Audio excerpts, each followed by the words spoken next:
I am not perfect, but I'm free because I have nothing to hide. Condemnation, you know what I mean, is the enemy's tactic. It's real. And whatever we continue to hide, it's very hard to heal. I wanted to tell someone. I wanted freedom, but would they judge me? But what do you do when deliverance isn't enough? Yeah. Well, it's usually an indication that you need healing. Yeah. And healing so often is a process. Deliverance can break a chain. Healing breaks a cycle. I'm going to say this. I hated sin more than I loved people. Hey, it's Rich, and you're listening to the Mature Me podcast, weekly content devoted to all things life, leadership, culture, and faith. Thank you for taking some time to tune in. Make sure you subscribe and follow us on all our social channels so you don't miss a thing. Let's listen to today's episode.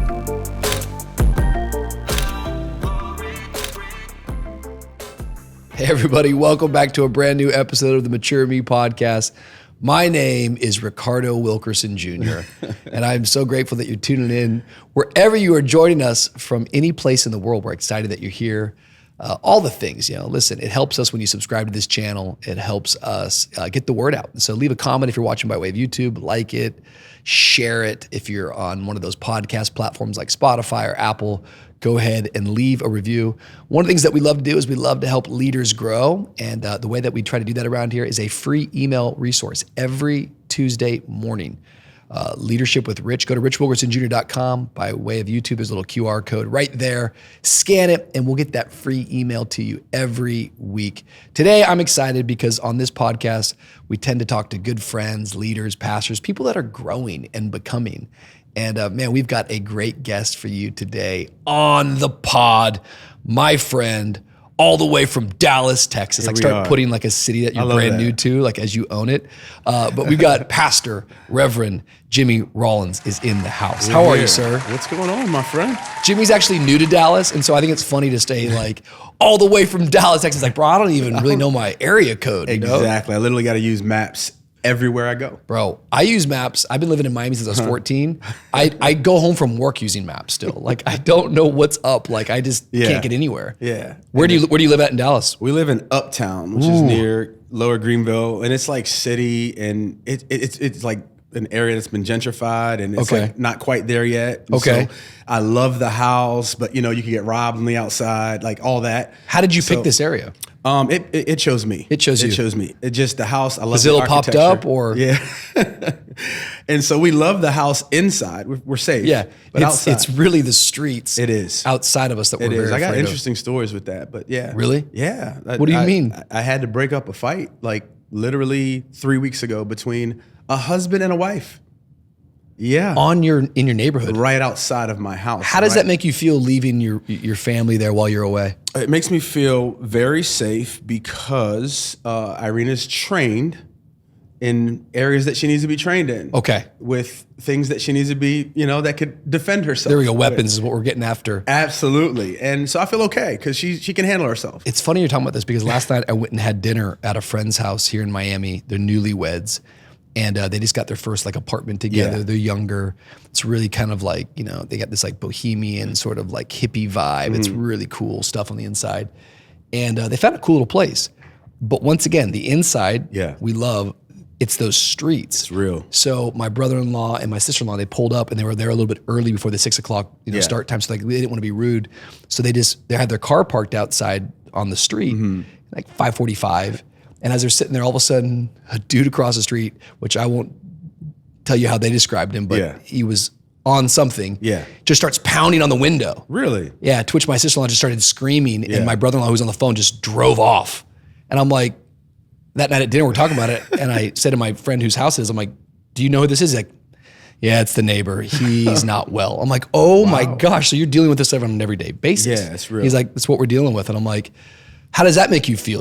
Like, he goes, it doesn't make me feel great, but they have a little gate. So, the gate can make you feel protected. Plus my son, he's saved. He's a Christian. He's not all the way there, where he needs to be. And I like him there. You like him there because he can handle things. Well, it's just, it's dangerous in some categories and it's a lot of safety in other categories. You know, 100%. I like that. The fact of the matter is last thing I want to talk about before we kind of really get serious here is that you dress so fresh and clean. You're so crazy. And you know, I just want to, like, right now I'm a little insecure because this sweater, which I've worn, I don't know, 18 times on the podcast, it's like covered in lint and people are showing up out of nowhere, like rolling it. I was just admitting I'm sort of a dirty person. You're so crazy. No, I want to say this. I don't wash my face. I wash my hair. This is true. This is very, very true. Twice a month, most. Oh my gosh. Yeah. How often do you wash your hair? Daily. You do? I do. Yeah. I brush my teeth once a day. Yeah, me too. I'm on the once a day. My wife would like it to be twice. Is it supposed to be twice a day? I think so. Do you iron your jeans? I do. See? That's that's another level of care. Yeah, I have OCD. So like a wrinkle, a spot. There's a spot on my jeans right here. I don't know where it came from, and it's really bothering me. Really? Yeah, like bothering I think that spot brings character. That's why I would get those jeans. Yeah, but it's bothering me.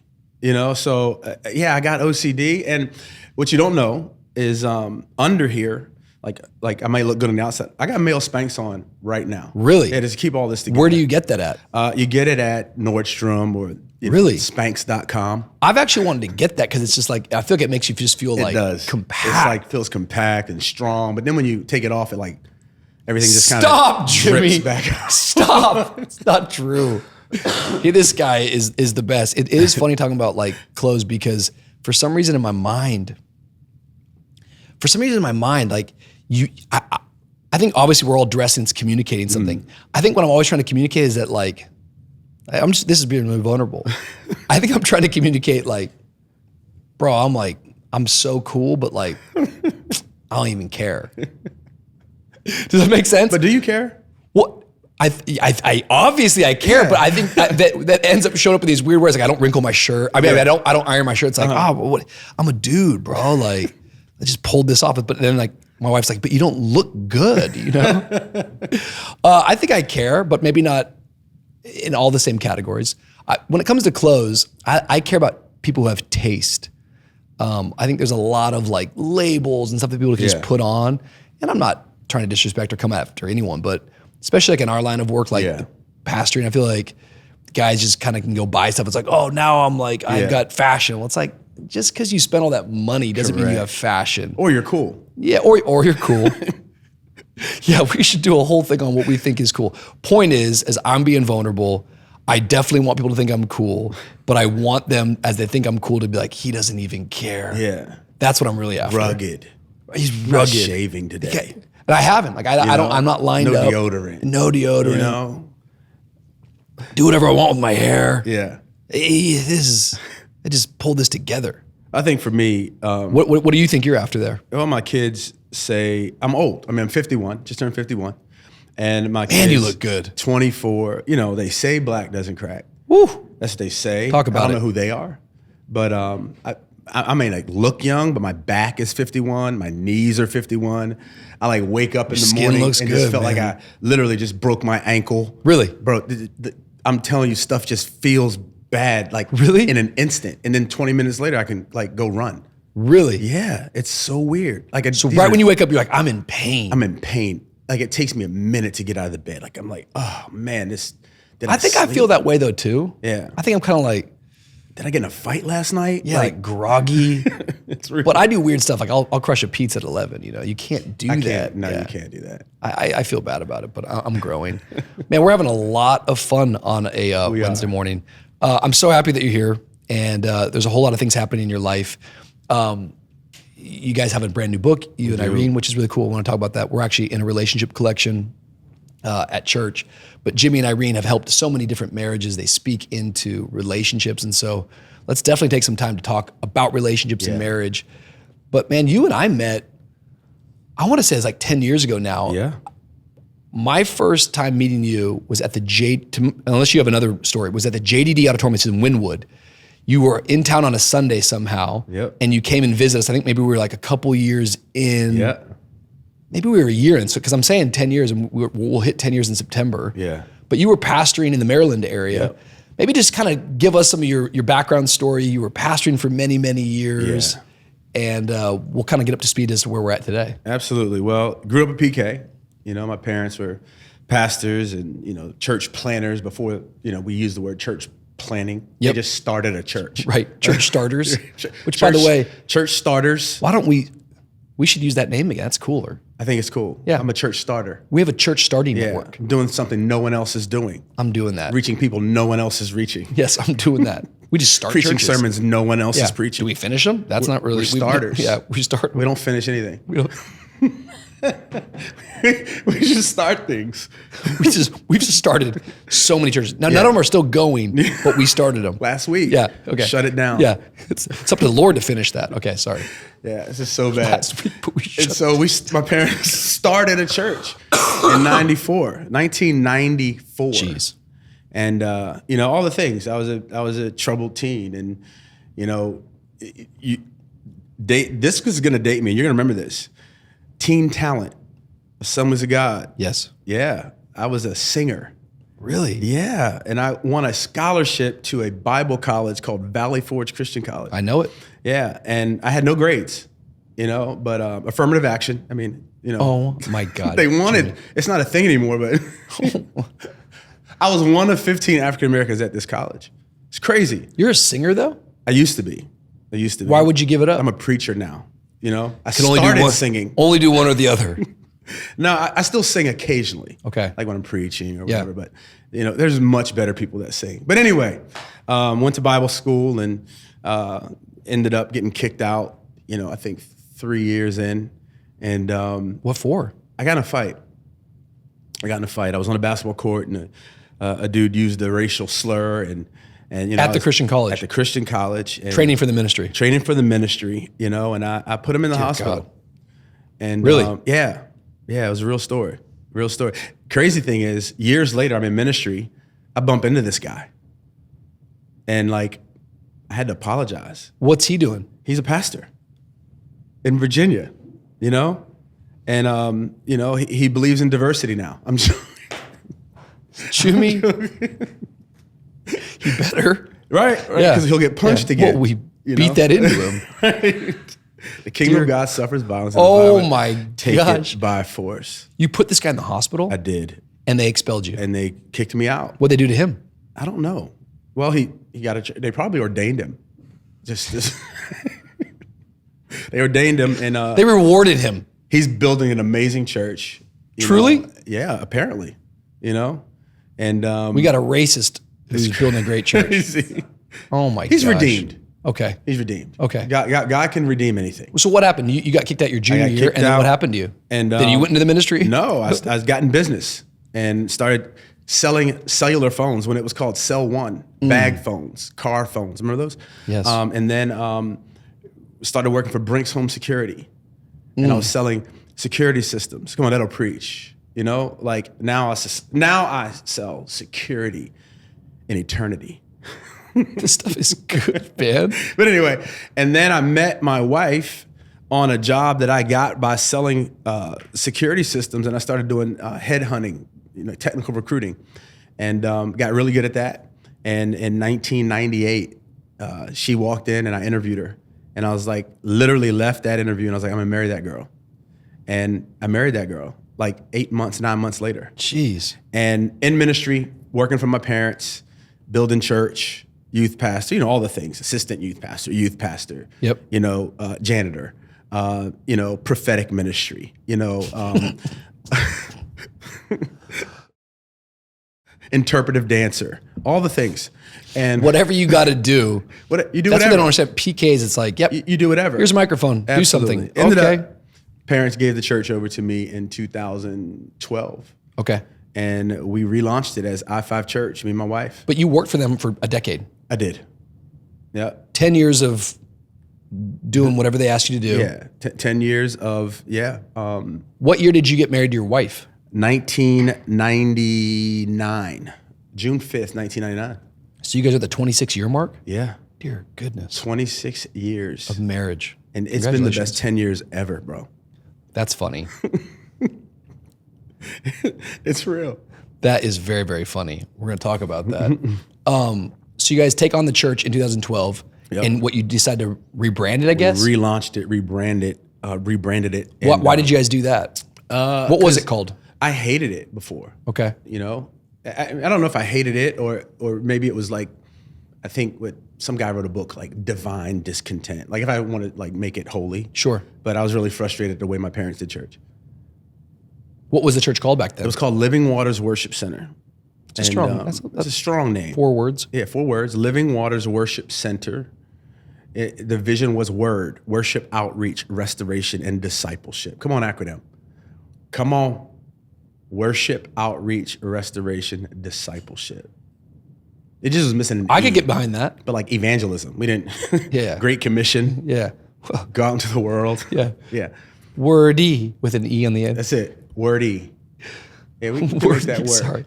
So you're going, all right, I'm going to take this on, but Yeah. we're going to begin to execute this other vision that I have. What did I-5 stand for?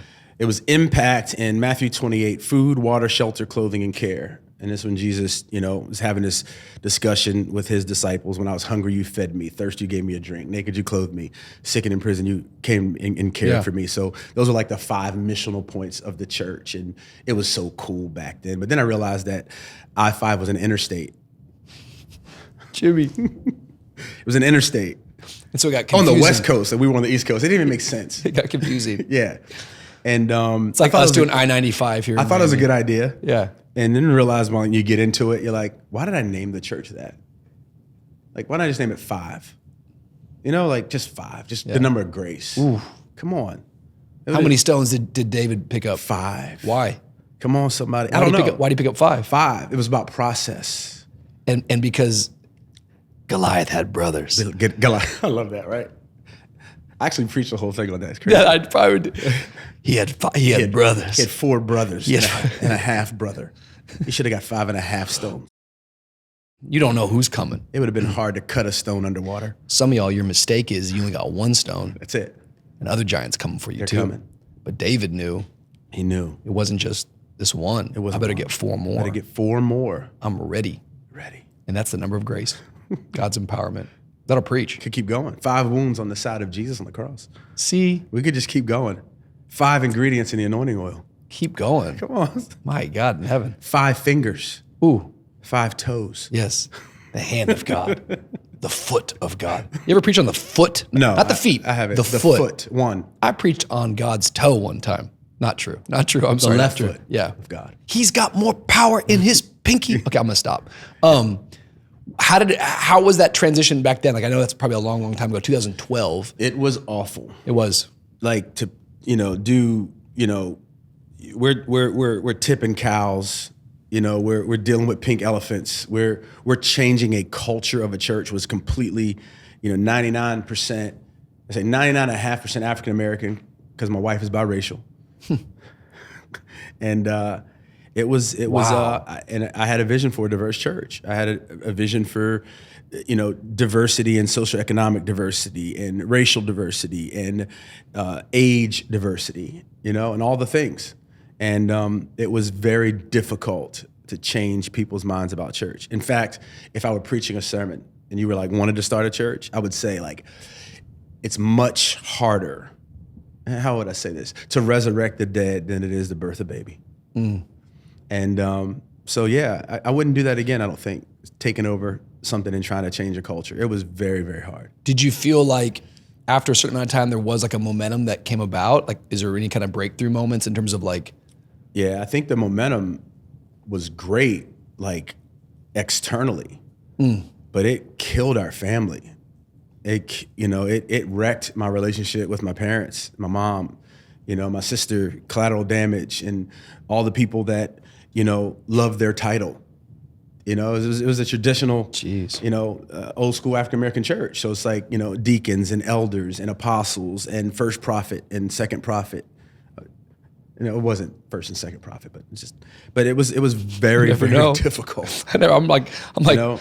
I'm listening, going, maybe you did have that. No, it was I've heard all sorts of stuff. It was brutal, because here's the deal: like externally, after the first Gideon revival, in like the first year, it blew up. Like year 2, like I think they gave me the church, like maybe it was like 1,000 people, right? About 800 left. It was a great first day. And I was left with young people who had a vision, that was similar to mine, and it grew fast. It actually grew faster than my capacity to lead it. Wow. And it was year 2, 3,000 people at Easter, 555 salvations. But my relationship with my parents was awful. My relationship with my wife was awful. I could preach to thousands. People would ask me to come preach now and couldn't talk to the one I laid next to every night, and just winning at the wrong thing.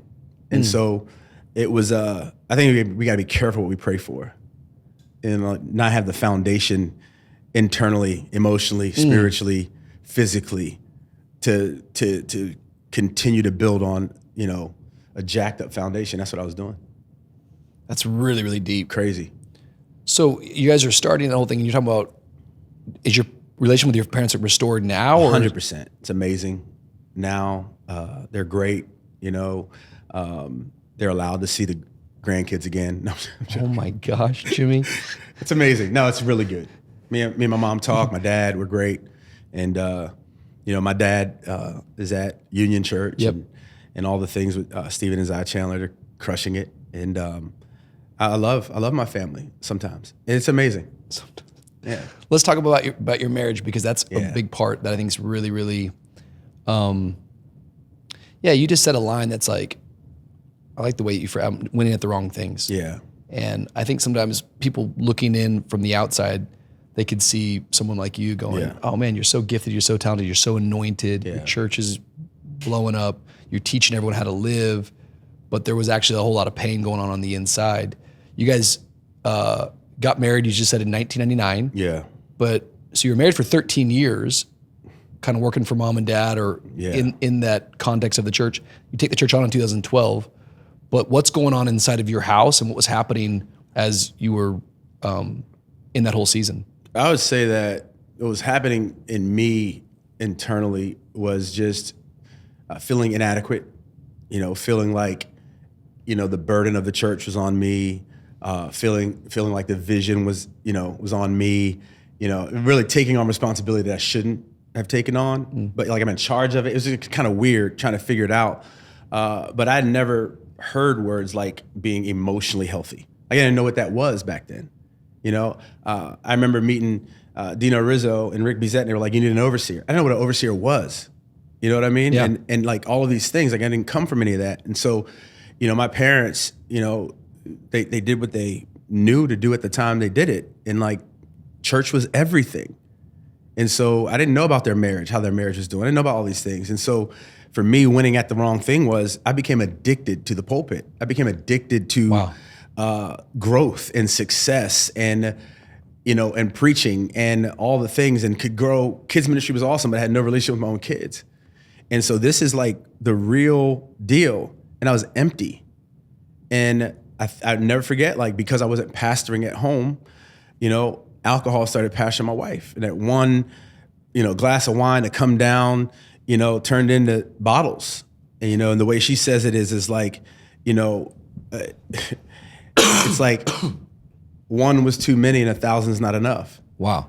And I think we all have a dysfunctional pharmacy inside of us that if we're not healthy, we're gonna lean on that dysfunctional pharmacy, whether it be workaholism, alcoholism, food addiction, Popeyes, chicken, like whatever it is. And for me, the reward system that I grew up in is after every service, after everything good, you ate. Like we're gonna eat, we're gonna go to a restaurant, we're gonna have a buffet, we're gonna have a fried fish, like all the things. And so it's like Christians always have a reason to celebrate. Absolutely. My dysfunctional pharmacy was food. And as the church grew, so did my number on the scale. Wow. And it was 420 pounds. Jeez. Like, had congestive heart failure and had to come to terms with, I'm not healthy. My wife is addicted to alcohol. I'm not healthy.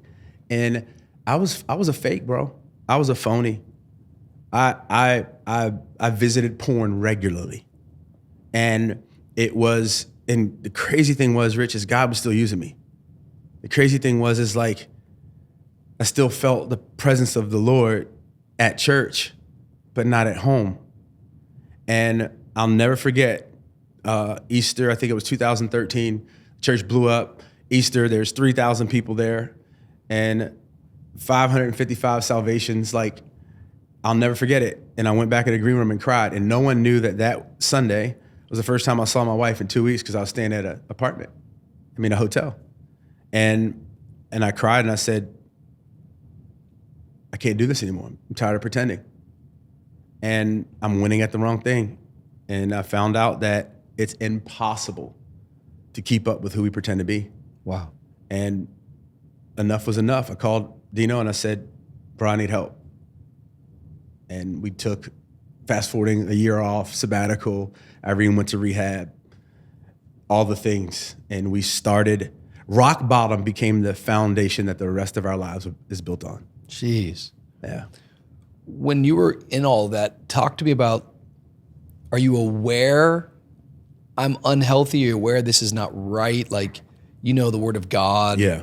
You're teaching the Word of God. What is someone telling themselves to kind of keep going? Like you're going, I sense God's presence there. So is it validation that you're being used by God, that God's okay with this? Or you're like, nah, I know I'm gonna get this right at some point.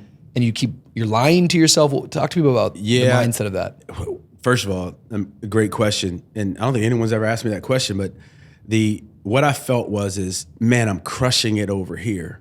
I knew I was failing over here. I hated the isolated Jimmy. I hated the alone Jimmy. I hated the Jimmy that would stay up after my wife went to bed and say I'm watching SportsCenter and watching inappropriate stuff on my phone. I hated him, but I didn't know how to deal with him. And I thought that if they find out over here, if they find out how bad my marriage is, it was like a bad marriage in what we do is like an occupational hazard, but so is pornography. And so all these things, what do I do? I hated it. I hated me. And I think a lot of times people think that, when they hear about somebody falling or hearing something like that, that's what they wanted to do. Like no one wakes up and says, hey, I want to wreck the rest of my life. No one does that. I felt stuck. I felt hopeless, right? And here's the crazy thing is, when you're winning over here, you're literally negotiating with yourself like, no, it's going to be okay. You'll just stop. No, I needed help. This is one day I just decided to snap my fingers and life's going to be better. I remember God using me and using Irene and I to help marriages. But ours is a wreck. And I think what I felt on the inside was I wanted to tell someone. I wanted freedom, but would they judge me? Scared. Would they, like, is accountability real?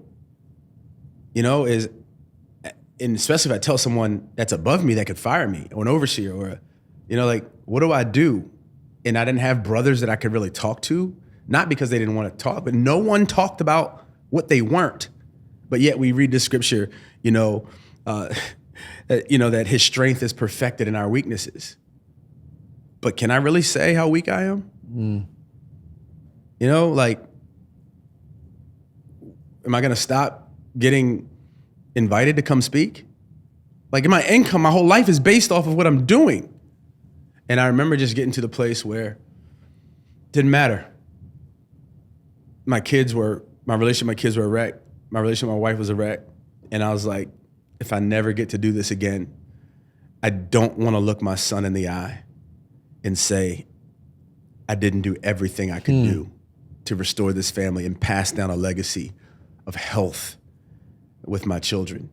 I had to find one thing that mattered more than what I was doing. Wow. And that was my kids. We were talking earlier a little bit about, we were kind of joking just as we're aging and men getting up, we're like, I just feel bad. What's really like a fascinating thing to think about is like, you get comfortable being unhealthy. Yeah. You know what I'm saying? We kind of get like comfortable in dysfunction. Yeah. Or we only know how to cope in dysfunction. Sort of like if you just start eating McDonald's every day, before you know it, like your body sort of adapts and you crave McDonald's, you like McDonald's. But if you ever just take a month off of McDonald's and then you try to go back to it, it's like, whoa, this doesn't sit right. It's great.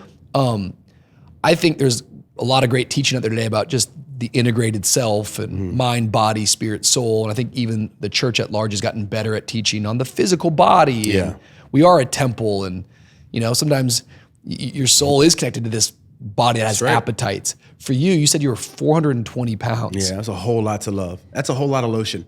Like I would run out of lotion and soap so much faster than anyone else. I love you. And Jimmy's more unhinged than people know, okay? He makes me laugh. But like sometimes I'll go into the gym and every once in a while you'll do like a workout with like a 20-pound weight vest on. Mm.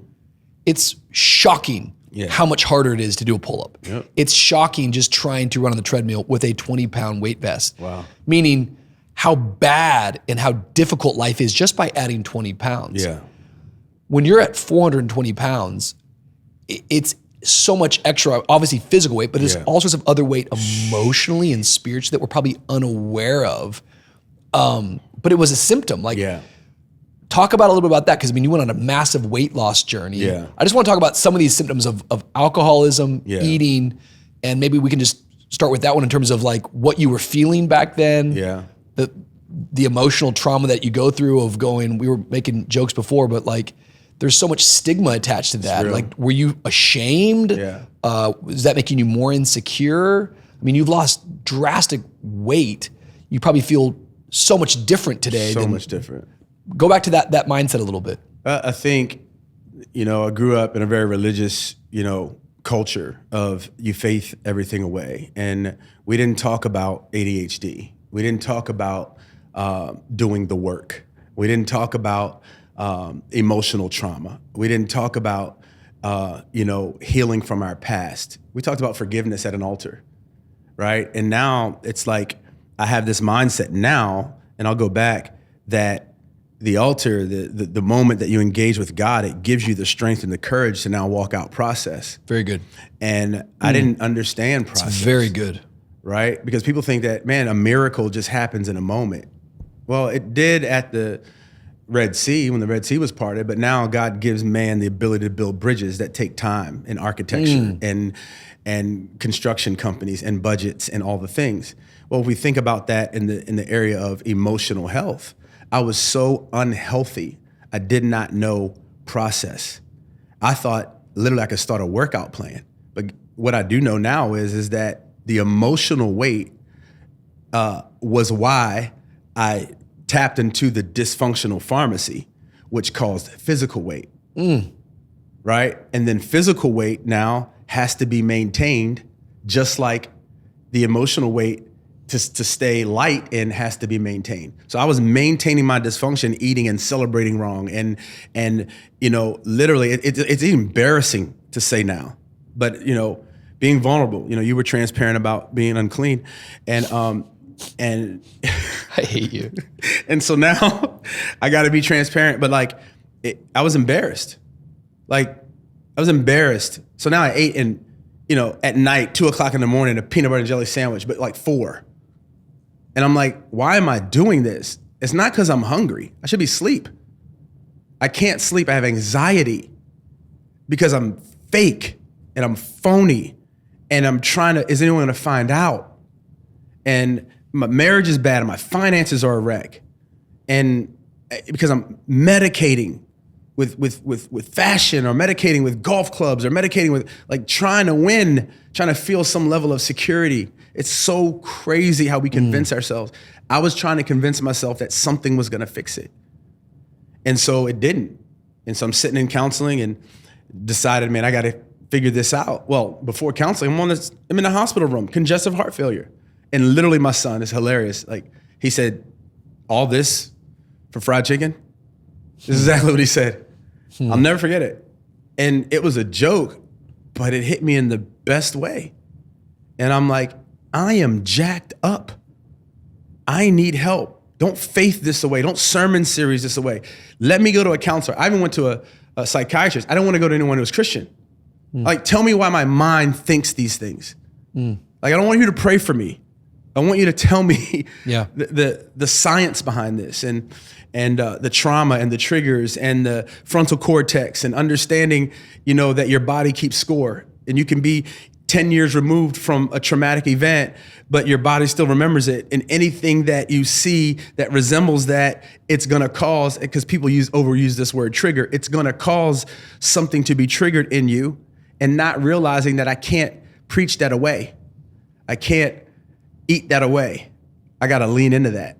And I think now I'm realizing our emotions are spiritual, intuitive indicators that the Holy Spirit allows us to feel, that gives us an awareness that right now it's safe enough to heal. And so now what are my emotions saying to me? What am I feeling? Where do I feel anger? How old do I feel when something happens? Because that could be where if we map it back, that could be where the trauma came from. And I didn't know any of this. I didn't know that, we preached a woman with the issue of blood 1,000 times, 12 years. Imagine not being in community for 12 years. Can't touch anyone, can't hug anyone. And we focus on the crowd that she had to work through outside of her house. But what about the crowd that was in her head? The things she made up, the story she told herself. No one's ever gonna love me. I had to unlearn those things over time. I had to fall out of love with pulpit Jimmy and fall in love with broken Jimmy. Jeez. And I'm still in love with broken Jimmy. I gotta stay close to the pain. I gotta share the story. This keeps me sober. Doing this podcast. My wife always says if we're not working on our recovery, we're working on our relapse. Wow. And so, although this is fun and we joke around and podcast and, we'll have a great time, this keeps me sane. This keeps me close to the cross, right? Like, I can't faith this away. I got to work. I got to do the work. You said something I think that's such a great thought for people to have, because it's not either or. I like the both and model, which is like an altar is a powerful place. Absolutely. But maybe an altar is just a catalyst for change. That's it. Maybe that invitation that the preacher made was the spark that you needed to go, whoa, there's a conviction from the Holy Spirit. And I think deliverance, I believe in deliverance, of course. Yeah. But what do you do when deliverance isn't enough? Yeah. Well, it's usually an indication that you need healing. Yeah. And healing so often is a process. Deliverance can break a chain. Healing breaks a cycle. It's great. And so I just like that language that you're saying of going, I can go into God's presence. I think it's what happens to some of us. Yeah. Is that maybe we have a moment at an altar and we kind of have a prayer with God. Yeah. But then we don't walk out and talk to another person. It's real. We don't go see a counselor. We don't start to do the work or the habits or the discipline that we need to stay delivered. It's great. They got out of Egypt, but Egypt wasn't out of them. No. And great. It happens to so many of us. I think that what you're doing today that's powerful is your vulnerability and your ability to talk about it. Yeah. We overcome by the work that Christ did on the cross, the blood of the Lamb, and the word of our testimony. Wow. And whatever we can't talk about is always an indication of things that we're not healed from. So good. And we're talking about, a season of your life, but then it wasn't just what was happening personally with you. You guys have talked publicly before about Irene. Yeah. Share for me just a little bit about from being a spectator of watching, because it sounds like what I heard you say today, and I've never heard this part of it, is that she wasn't always an alcoholic. You sort of were there to watch that become in front of you, or was that always a struggle in her life? Well, she comes from a great family, and she was raised Catholic, and it wasn't an issue of drinking, but alcohol was readily available in her house. And I remember she tells a story in her book, and it talks about when she was 10 years old, her dad said a Guinness a day, makes the day better. And he said it better alliteration, I can't remember, but that became a 10-year-old, the first seed of alcoholism, that I need to do this every day. And she didn't do it every day, but when she got in high school, now you're drinking socially. Then she went from high school to college. Now it's every day. And so when the trauma and all of the things happened in our marriage, she said the 10-year-old alcoholic woke up. And now we map it back to when she was 10. But all of the trauma, all of the sexual abuse, this is on her book, all of the physical abuse that she had experienced in relationships, I didn't know until 15 years into our marriage. Not her fault.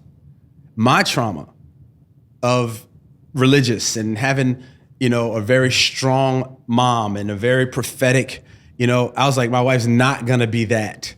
And so I was controlling. and loud. And one of the things my way, I had never provided a safe enough place for her to share. And so our trauma, collided, where now we look at it and it was like, man, this is this beautiful collision of God's grace and redemption and resurrection. It didn't feel like that at the time. It felt like divorce, separation, division, differences. And I had no idea. I'll never forget in counseling, we're in counseling at a soul care place and for a week. And the guy was like, here you are, Jimmy, you're trying to get Irene, she's in a bird cage and you're trying to get her to come out. And you're like, she struggled with affection and she struggled with all these things. I didn't know, I just thought she didn't like me. And you're saying, come out and da-da-da. And she's like, you're not safe. And she began to share her trauma of abuse.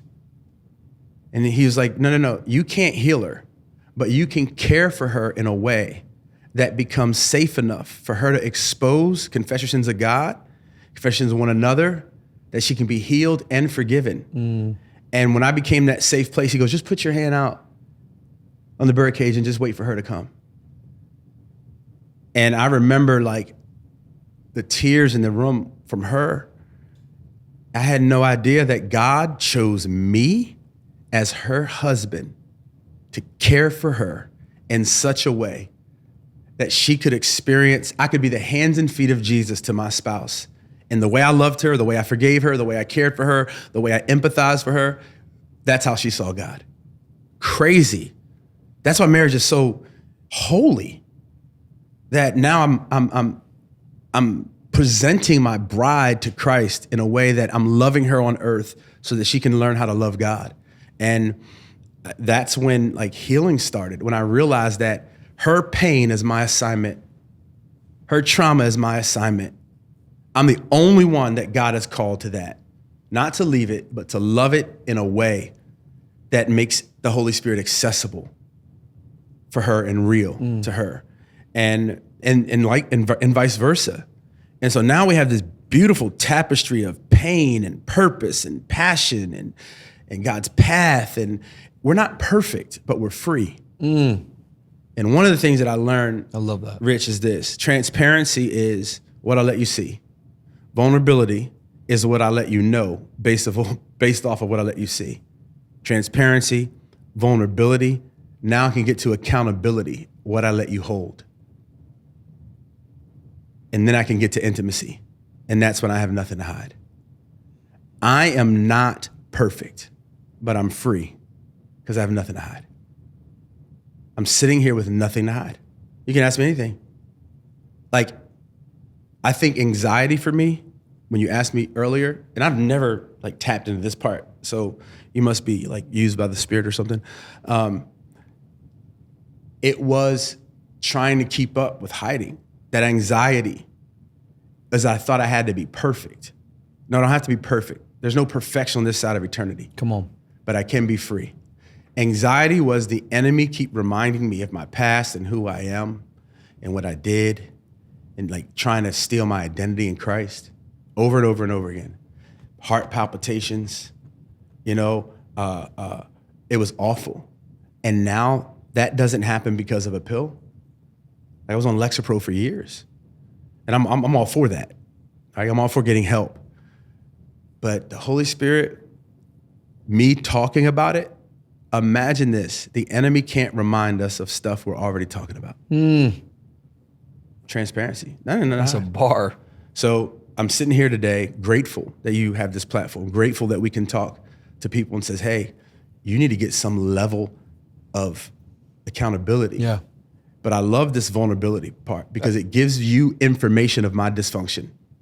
We met, I was dysfunctional. I may have said things that, like, why did he say that? I was still trying to figure out the new Jimmy. Yeah. I said things wrong. I said things harsh. I want everyone to jump on this journey. And I had passion, but not process in place. And that's what we do in this book is process. Yeah. And I've had to say I'm sorry to a lot of people, my staff and people that I, pastored because, I felt purpose to pastor, but I didn't have the process in place to like help people walk through a journey And that's what I'm trying to do now, man. Well, I think one of the most beautiful things, and obviously today we're chatting about this, which is the work that you and Irene are doing has helped so many people, and people that we know, people that we love and care about. Like, you guys are trusted voices, and so much of it is because of your vulnerability and your ability to articulate your testimony and share truth and bring God's word to it. They have a brand new book out called 2=1, which I just recommend to anybody out there.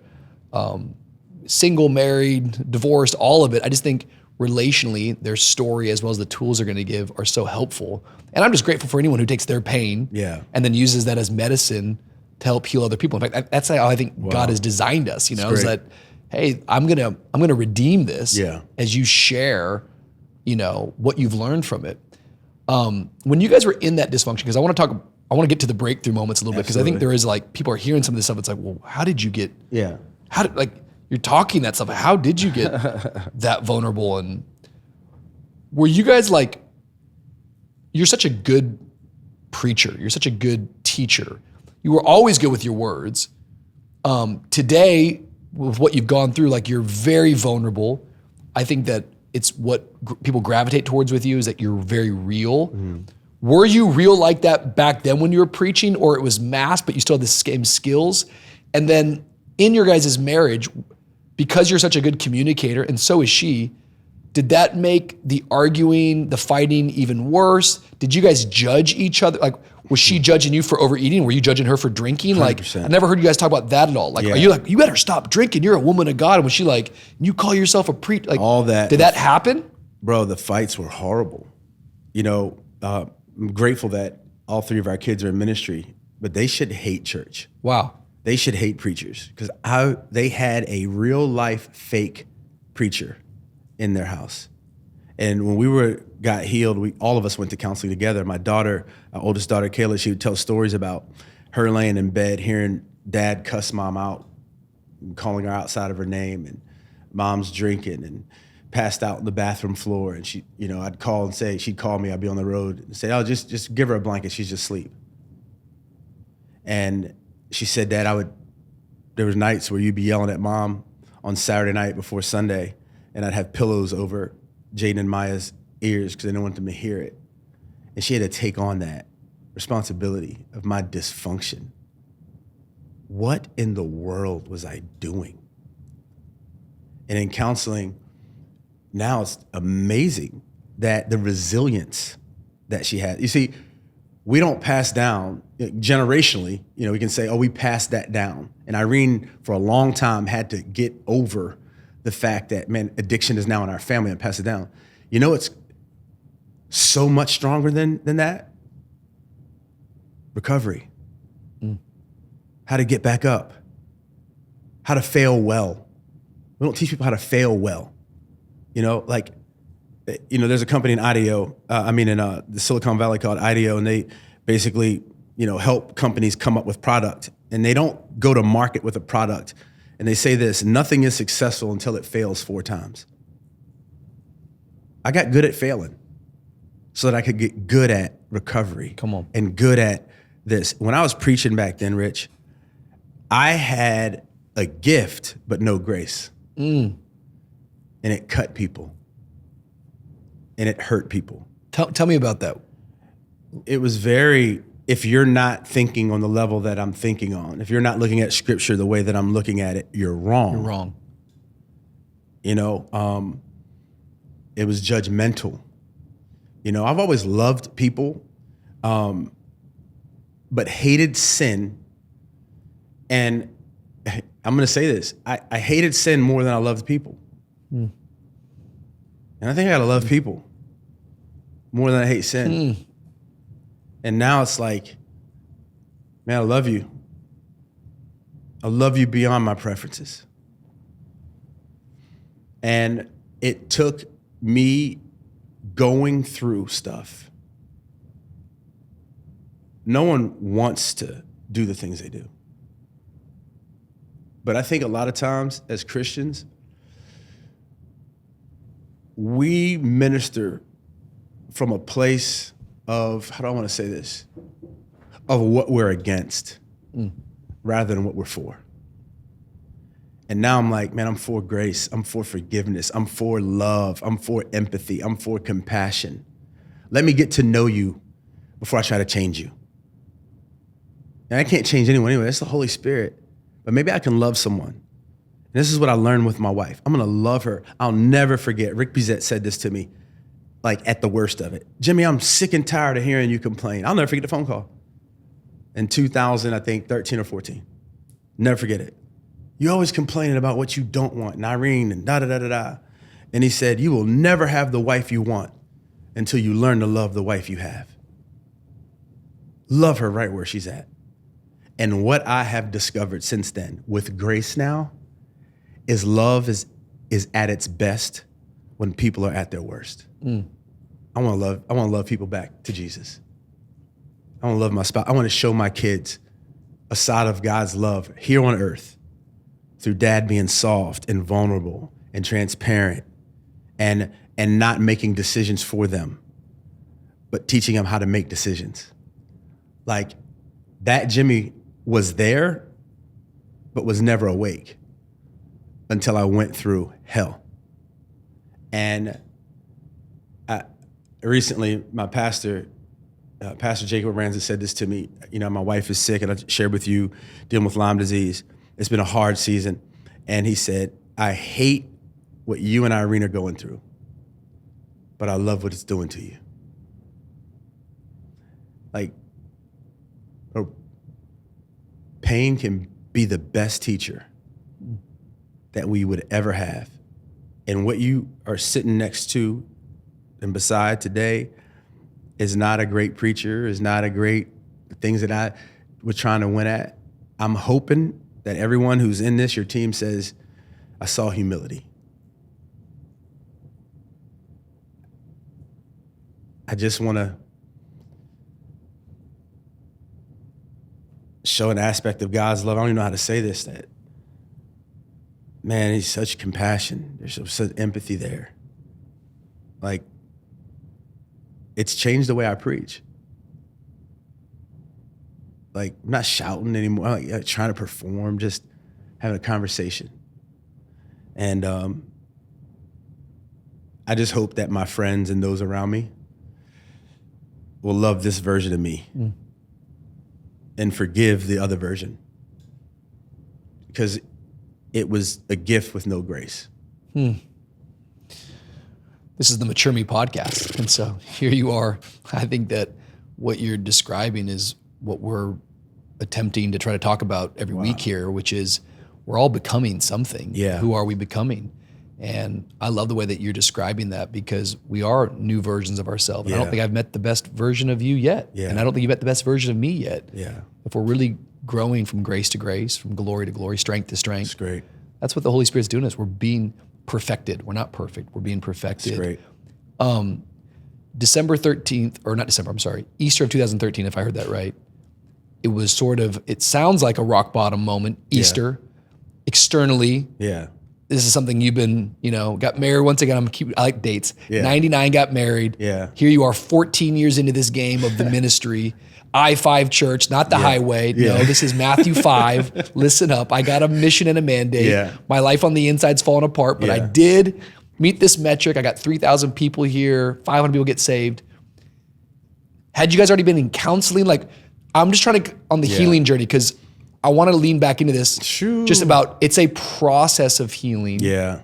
But where are some of the breakthrough moments? Where are some of the kind of like catalytic moments of going, here was a moment of honesty, or I told someone here, or was it 10 years and then it got, you made the joke too, like you guys have been married for 26 years, but the last 10 years have been great. Like, so maybe just help us a little bit. Is there moments you can remember of going, this is how it began, the healing? Yeah. And it wasn't good even as it began. Like, I don't know how to. No, it wasn't good. It actually got much worse.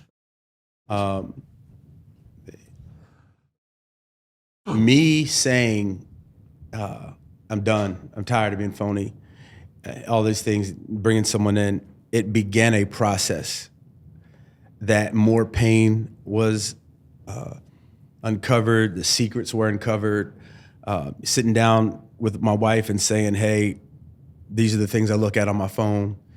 Her sitting down with me, her when she came back from rehab, and I'm fast forwarding a little bit, but I'll go back. Me still finding water bottles hidden in the house with vodka, even after. Like Hawaii, we went to a vacation on Hawaii. We thought it was going to be great. And, I ended up at the airport wanting to fly back by myself and left her there drunk. This is like in the process. Is the process years? Yeah, years. But the process when she went to rehab was like 2 years. And saying she was going to go, then saying she wasn't going to go. And it finally came down to an ultimatum. I remember her even coming to a staff meeting, and she shares this, like our staff's like, is Irene okay? And she was hungover. No, she's not okay. She came to a staff meeting, like tipsy, intoxicated, like she thought she could hide it. And me having to figure out, like, we're in the process. Don't go back. Don't cuss. Don't get angry. Go to counseling. Tell somebody else. Have someone else talk to her. Had friends fly in, confronting us. But one of the moments for her was she went and climbed Mount Kilimanjaro, and on a missions trip to raise money for wells for our church. And I purposely had set it up where it was a mentor of mine, his wife from Teen Challenge, to talk to her. And now she preaches out of this, that, beating alcohol was her Kilimanjaro. And when she summited, everyone didn't summit, the guides kept saying pole pole, which in Swahili means slowly, slowly. And I think we make decisions fast, but slowly, slowly. We're gonna heal slowly, slowly. I was just reading, I've been studying Genesis 22, and here's Abraham having to sacrifice, the seed and Isaac and all the things, and I see him when God calls him, hey, go to the land of Moriah, and he says yes immediately. And then it says he saddled a donkey the next day, 3 miles an hour. Like fast decisions, slow process. This healing has been by donkey. It's slow. It was slow. I lost 168 pounds, slow. Irene, is healing from addiction, slow. Yes, she is 10 years sober, but every day I see her worshiping and every morning, like I have ADD, so my devotion is about 3 minutes long, and she's like in God's presence and, creating atmospheres at home. And she said something to me, because I make fun of her, because it's me just joking. And she goes, babe, I have to do this. She goes, because the enemy is outside in the parking lot doing push-ups, waiting for me to walk out. And he ain't gonna catch me weak. So I like to say it this way. Forgiveness is a decision. Reconciliation is a process. Very good. Very good. Process, healing is processed. Counseling is process for me. Accountability is process. Devotion time is process. It keeps me in the face of God. Right? This thorn in the flesh ain't going away. Yeah. Right? But what keeps me on my knees is the pain of process. I'm telling you, me calling friends saying, I'm leaving Irene, would you hire me if we get a divorce? Like having to re-engage those conversations. I talked about my wife bad to people I shouldn't have. Now I understand what bearing false witness is. Against my spouse. Like, I had to undo those things. Process. Humility. Going before my church, saying, my wife, I'd never forget the Sunday that she got up and says, hey guys, just got back from rehab. I'm an alcoholic. To our church. And we thought it was gonna be shame. Well, she thought it was gonna be awful. And all the people that said, me too. And the healing that came out of it. I don't know why we got to still do it. Maybe we shouldn't have. But maybe we got to still do it because we were honest. I don't know. I don't know if we should have been disqualified. Maybe we should have. I don't know, but I just look at scripture. And I'm seeing where I'm weak, he's strong. I'm seeing David after he's done the worst things, but God's saying he's a man after mine own heart. And so what I wake up with every day is, God, let me operate today with contrition. Let me wake up today and I pray prayers like this. Today, can I make covenant with my eyes that they only desire the body of my wife? That's how I've overcome, or I'm overcoming pornography and this culture this super over-sexualized culture that we live in. You know, we did a podcast recently that said just because we got married, she didn't get ugly. The other she. Very good. Very good. And it's like, what do we do? I'm human. Very good. I'm humanity. Where's the line between holiness and humanity?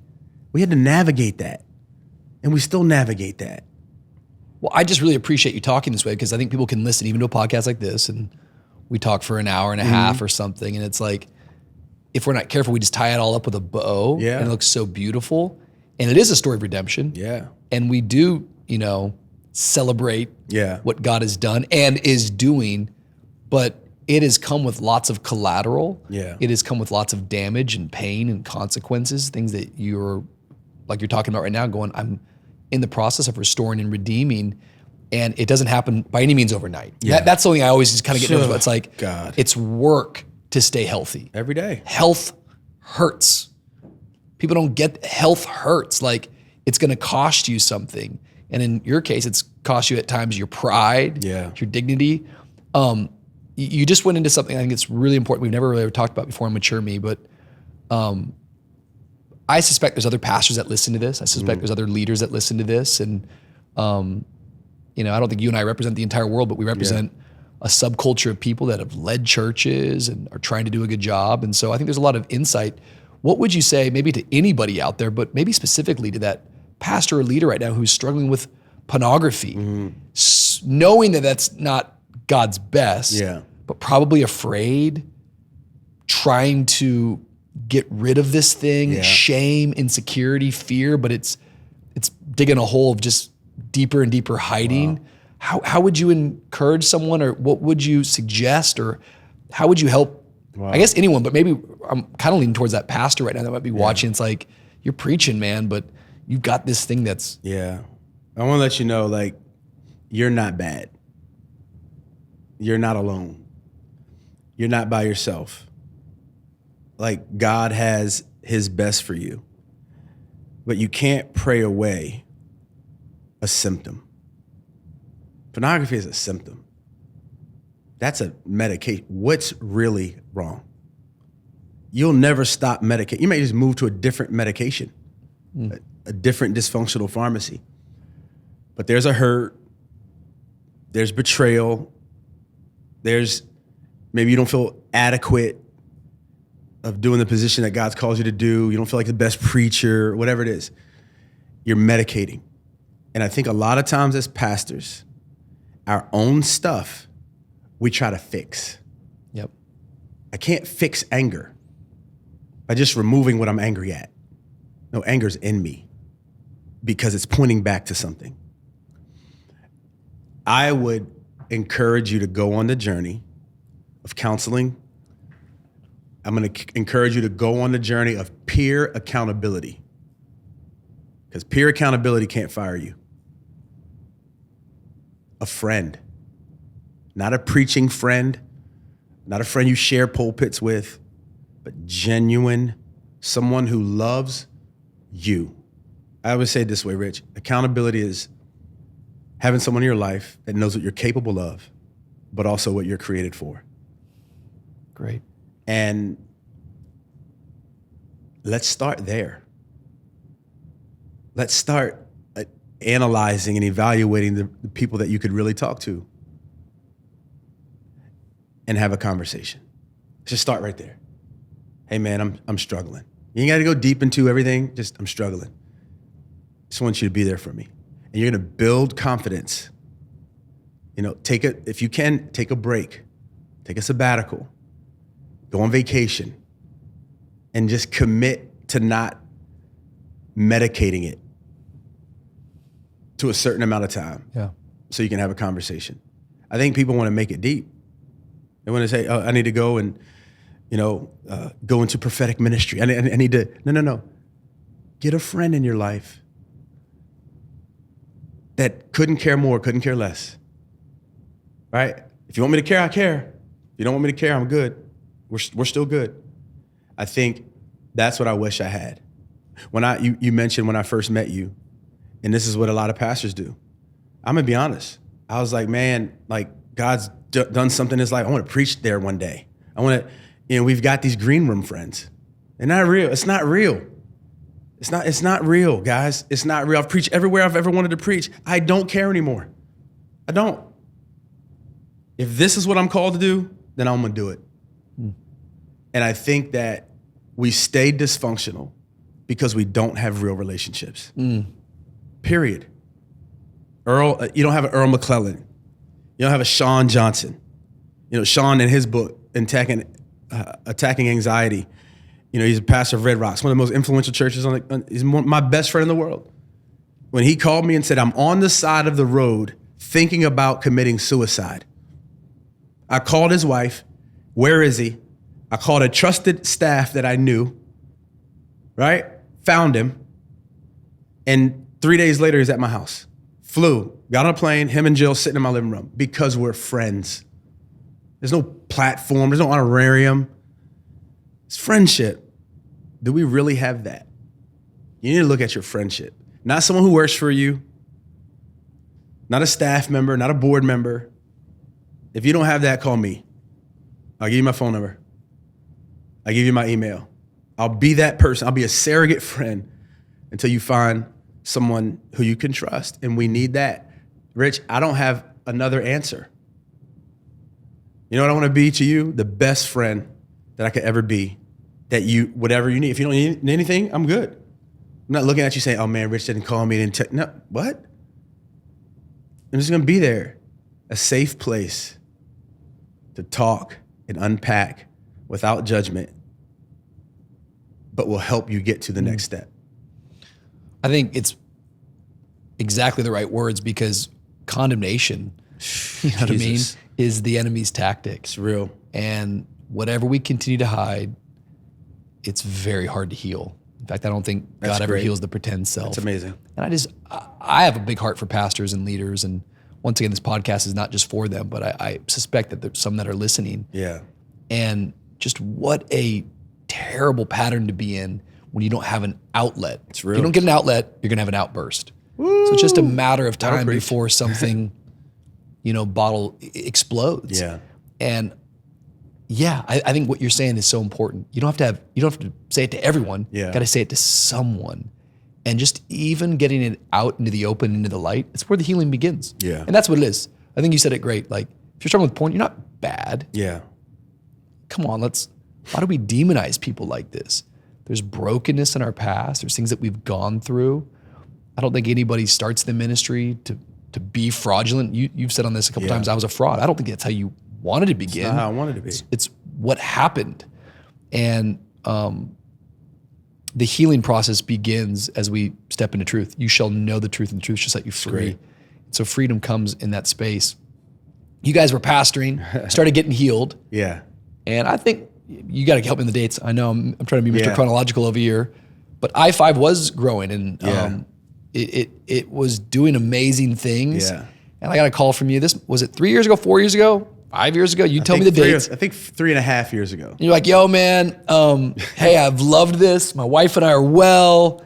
We've got this great church.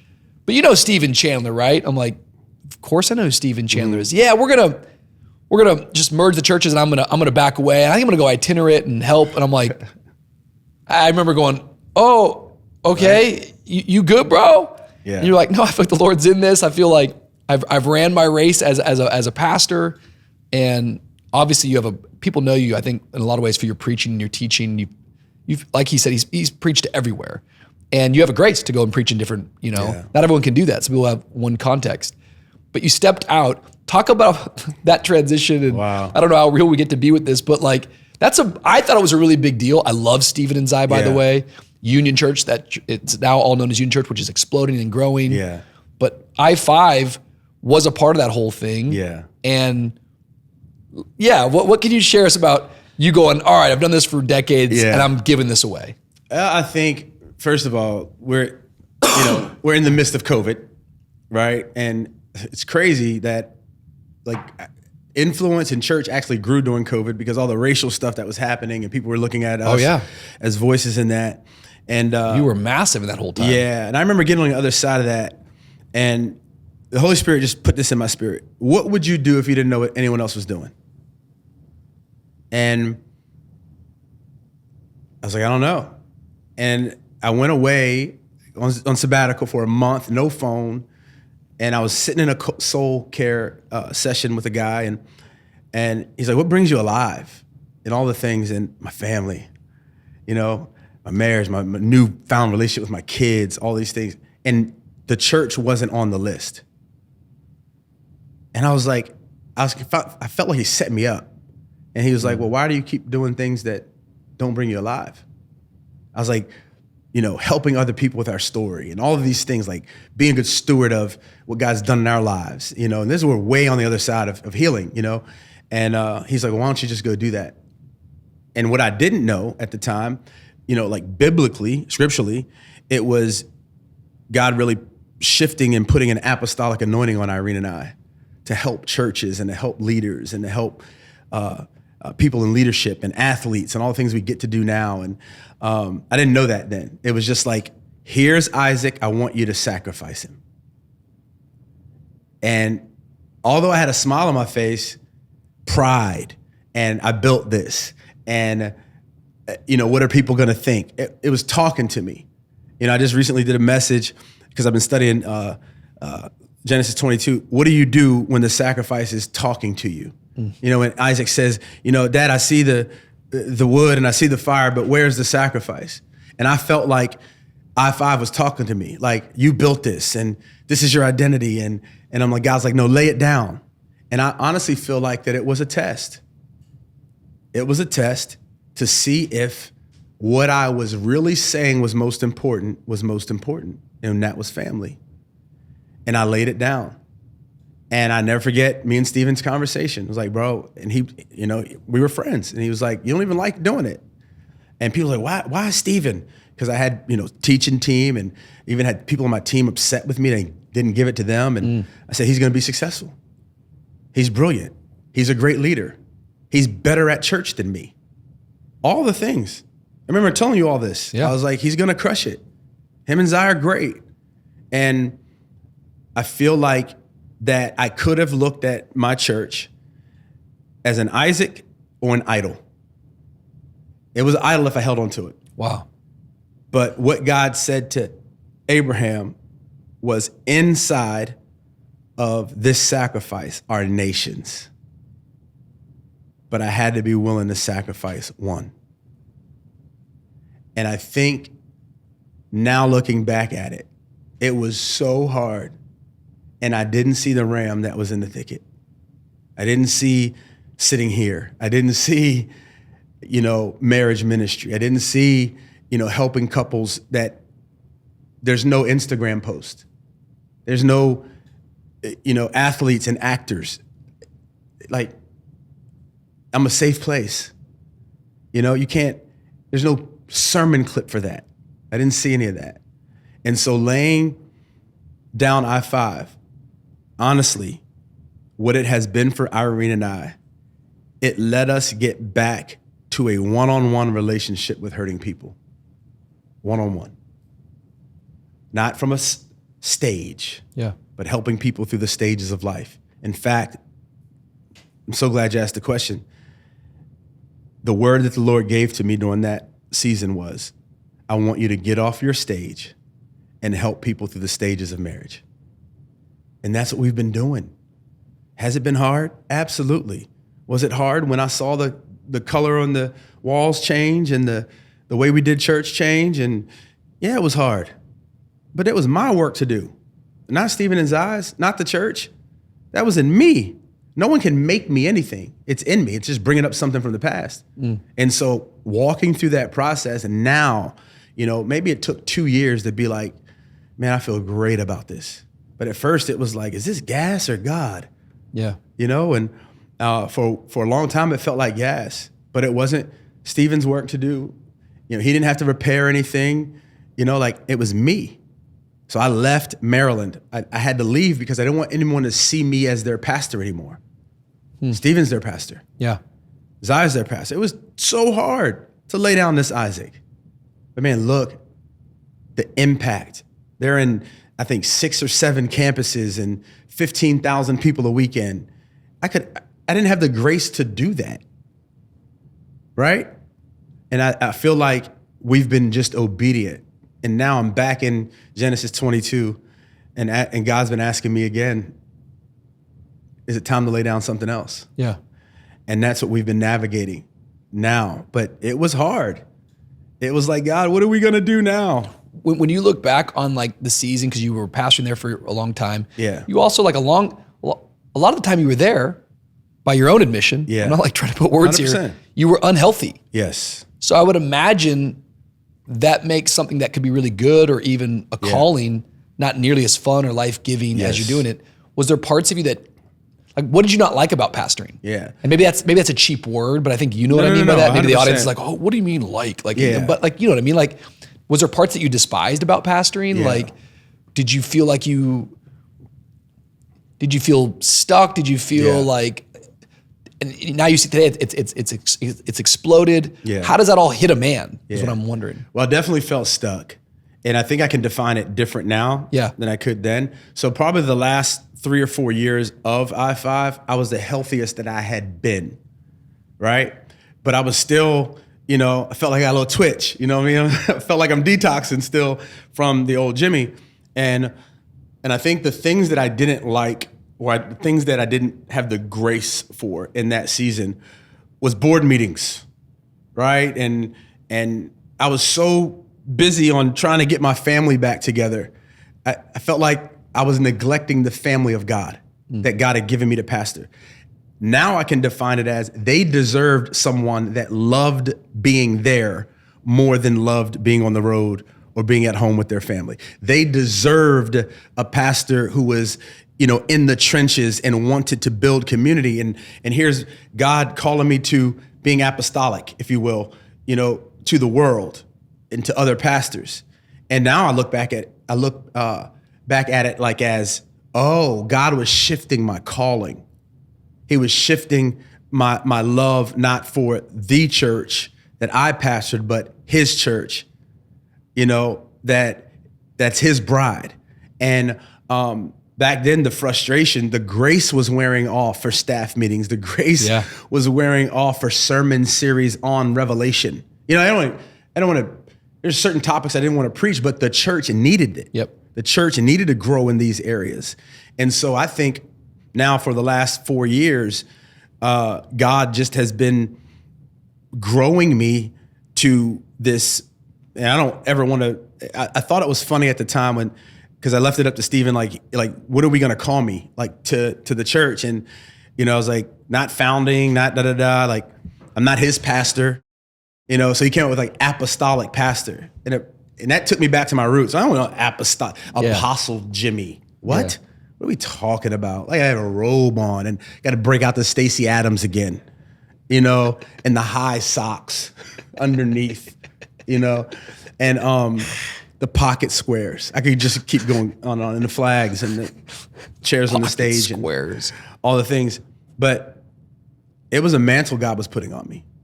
And I was like, no, I just want to be someone's friend. Bro, this is what's crazy. I'll never forget sitting in a room with Pastor Chris Hodges, and this whole group of pastors are there, and he's pastoring us and all the things, and he's giving a prophetic word for everyone. And I'm like, wait, I'm last. Like, first of all, I'm mad I'm last, but I've got to receive a word. Like, why am I last? I don't want to be last. And I'm like waiting, like anticipation's building up. I'm waiting for this word. He's giving all these grandiose words to all these people. He gets to me, he goes, friend. I'm like, what? Friend. It's like God's put an anointing on you to be a friend. Wow. And I was mad. I went home upset. Like he didn't hear from God. He heard from God from everyone else except for me. But now I can look back on it and say, I just want to be an amazing friend. What was Paul? A friend of the church. It's going to be a friend of the church. You know, now when people bring me in, it's even hard for me to promote books. I mean, there's so many times all this energy bringing all these books or mailing money. I don't even talk about it because I'm realizing that I just want to be a friend of the church. I don't want anything. I don't want to be a parachurch ministry. I want to help grow and be a part of expanding the vision and increasing whatever God's put on your heart. That's what a friend does. I realize now, and when Peter preached his first sermon in Acts 2, and it goes on, it says that, you know, young men shall see visions and old men shall dream dreams. The best friend that I can be is if someone younger than me has a vision to dream their dream. So come alongside and help. That's an anointing on my life. And guess what? Now Pastor Chris's word makes sense to me. Oh man, just be a good friend. Hold people's stuff in confidence. Remember to text people back. Call people back. Don't be, and my wife says this, you're the best friend. Don't expect someone to be that kind of friend to you. That's a word. It's my calling. That's a word. So that's what I'm trying to do. I think what a lot of people might not know that are watching is like the idea of being a pastor. I think that it's an interesting job because what the general public probably thinks about the job, or what they think is the most important part about the job, is oftentimes not the majority of what we're doing. So I guess they probably see us like, you know, preaching and on a stage. Yeah. But when it comes to the pastoring and building of a church, there's so much that's going on behind the scenes, which is the building. You're talking about the board meetings and the finances and the staff and the leadership and the vision and the creativity. And, you know, once again, I just know there's people like in the comments, it's like, what do you mean you just want to preach on Revelation? It's not that you just said it perfectly. The church needs this. Yeah. I don't have a grace right now. That's not the thing that's lighting me up. Yeah. I more have a message that I'm carrying for the body of Christ, which could be on marriages or the healing I've gone through. But pastoring, it's like I've got to cover all this content, and I just find it insightful, and I like how we're talking honestly, and maybe it's a little bit too insider for some people listening to it, but I suspect that they can handle that, which is going, you love the church, you love preaching, of course, but your life is growing in so many ways. You're getting healthy. Yeah. You're finding momentum on the road. It's not that like you like green rooms and stages. Yeah. It's that you like being effective. Yes. And when you find yourself in a grace zone, which is like, man, what I'm saying, what I'm doing, it's connecting and I'm seeing fruit attached to that, that can be really exciting. When I'm coming back home right now, I'm feeling an additional weight that I don't have a grace for. I've given my life to this. This is what I know. Here we are. Here's my friend Steven. I think I'm going to hand this over and see what God does with it. That's scary. Yeah. What's that going to do to my future? But I'm going to go do these things. I say all that to say, you're 4 years into this. Yeah. What do you miss about being a pastor? Do you miss being a pastor? Are we allowed to ask you that? Like, do you wish that you were pastoring a church? Have you been able to do all the things now that you've done that? Like, is it going, I should be doing both and? Is it either or? Any new thoughts today? And maybe there'll be new thoughts next year and new thoughts next month. But like, where do you stand today with that? I think I do miss it. I think there's some things that I do miss. And now, I don't even know if it's a miss. It's just a change of, you know, passion, if you will, or grace or whatever it is. But the aspect of team, like building an army to take a city, like investing in bringing out the calling and gifts and skills of those around me so they can feel fulfilled in life and purpose. That, you know, what Irene and I do right now is 3 people on our team. You know what I mean? Like, I'm sure I'm probably getting on their nerves just because I'm like, always, hey, what's God saying? Like, I told you last week, you know, but I feel like that. I feel like also when I'm driving through a city, it's just absolutely crazy. I'm seeing every building as a potential church again. I remember just driving through the city when I first got here. That could be a church. That could be a church. That's what church planners, it's like, wow, we turned that, what is that, 8,000 square feet? 150 chairs? We could do that. Like, and I don't know, what God has for me. God could just continue to have me to be a friend. Here's what I want to always miss: obedience. I want to be obedient. Well, maybe I said that wrong. I don't want to miss. I want to be obedient. I want to live an open-handed life. Yeah. I want to be fulfilled, not in my own calling, but fulfilled bringing out the calling of other people. You know, I can't ride through a city. I'm starting to notice again. Notice homelessness. Notice pain. I'm starting to notice again. I don't know what God has. And I'm the guy who said, I'll never do that again. And God has this sense of humor. You said that. I did. Why did you say that? I don't know, because I'm an idiot at times. Like, I'm still a little crazy. And I'm still like, God would never want that from me again. And I don't know. And some of y'all listen to this, and you might be surprised. Like, you know, you might know me. You'd be like, well, he hasn't said anything. Well, God hasn't really said anything to me. I'm just wondering, is this gas or God? Yep. Right, in these areas. But I think also, I do believe that the local church is the hope of the world. Amen. I actually believe it. I actually believe that people need to be connected to a local church. Like, build in the city God's called you to.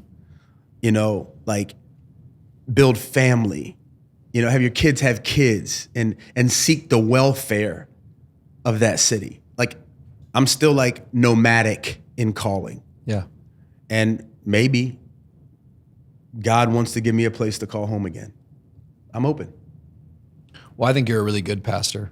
Thanks, and I man. think that I'd have a hard time believing that God wouldn't want to use you in that role. I'm not prophesying and I'm not announcing anything. I just, from a psychological standpoint, but then of course from a spiritual one, there's nothing like the local church from my standpoint.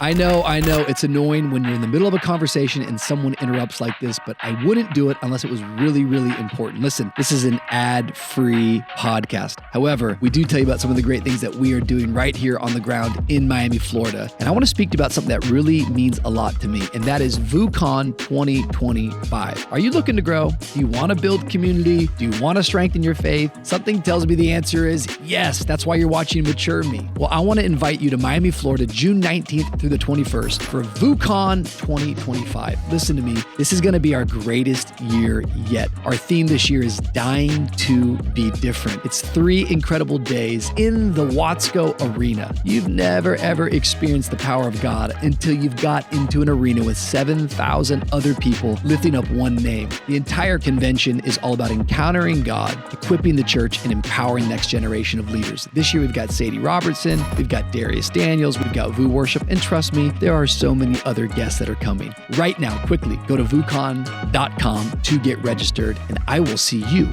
in Miami in June. Let's get back to the convo. I'm only 40 years of age. I haven't gone through all the same things that you've gone through in your life. But where I stand at today, there's just nothing like it. Yeah. To be a part of a life-giving community, so much opportunity within it. I think there's space for everyone. Yeah.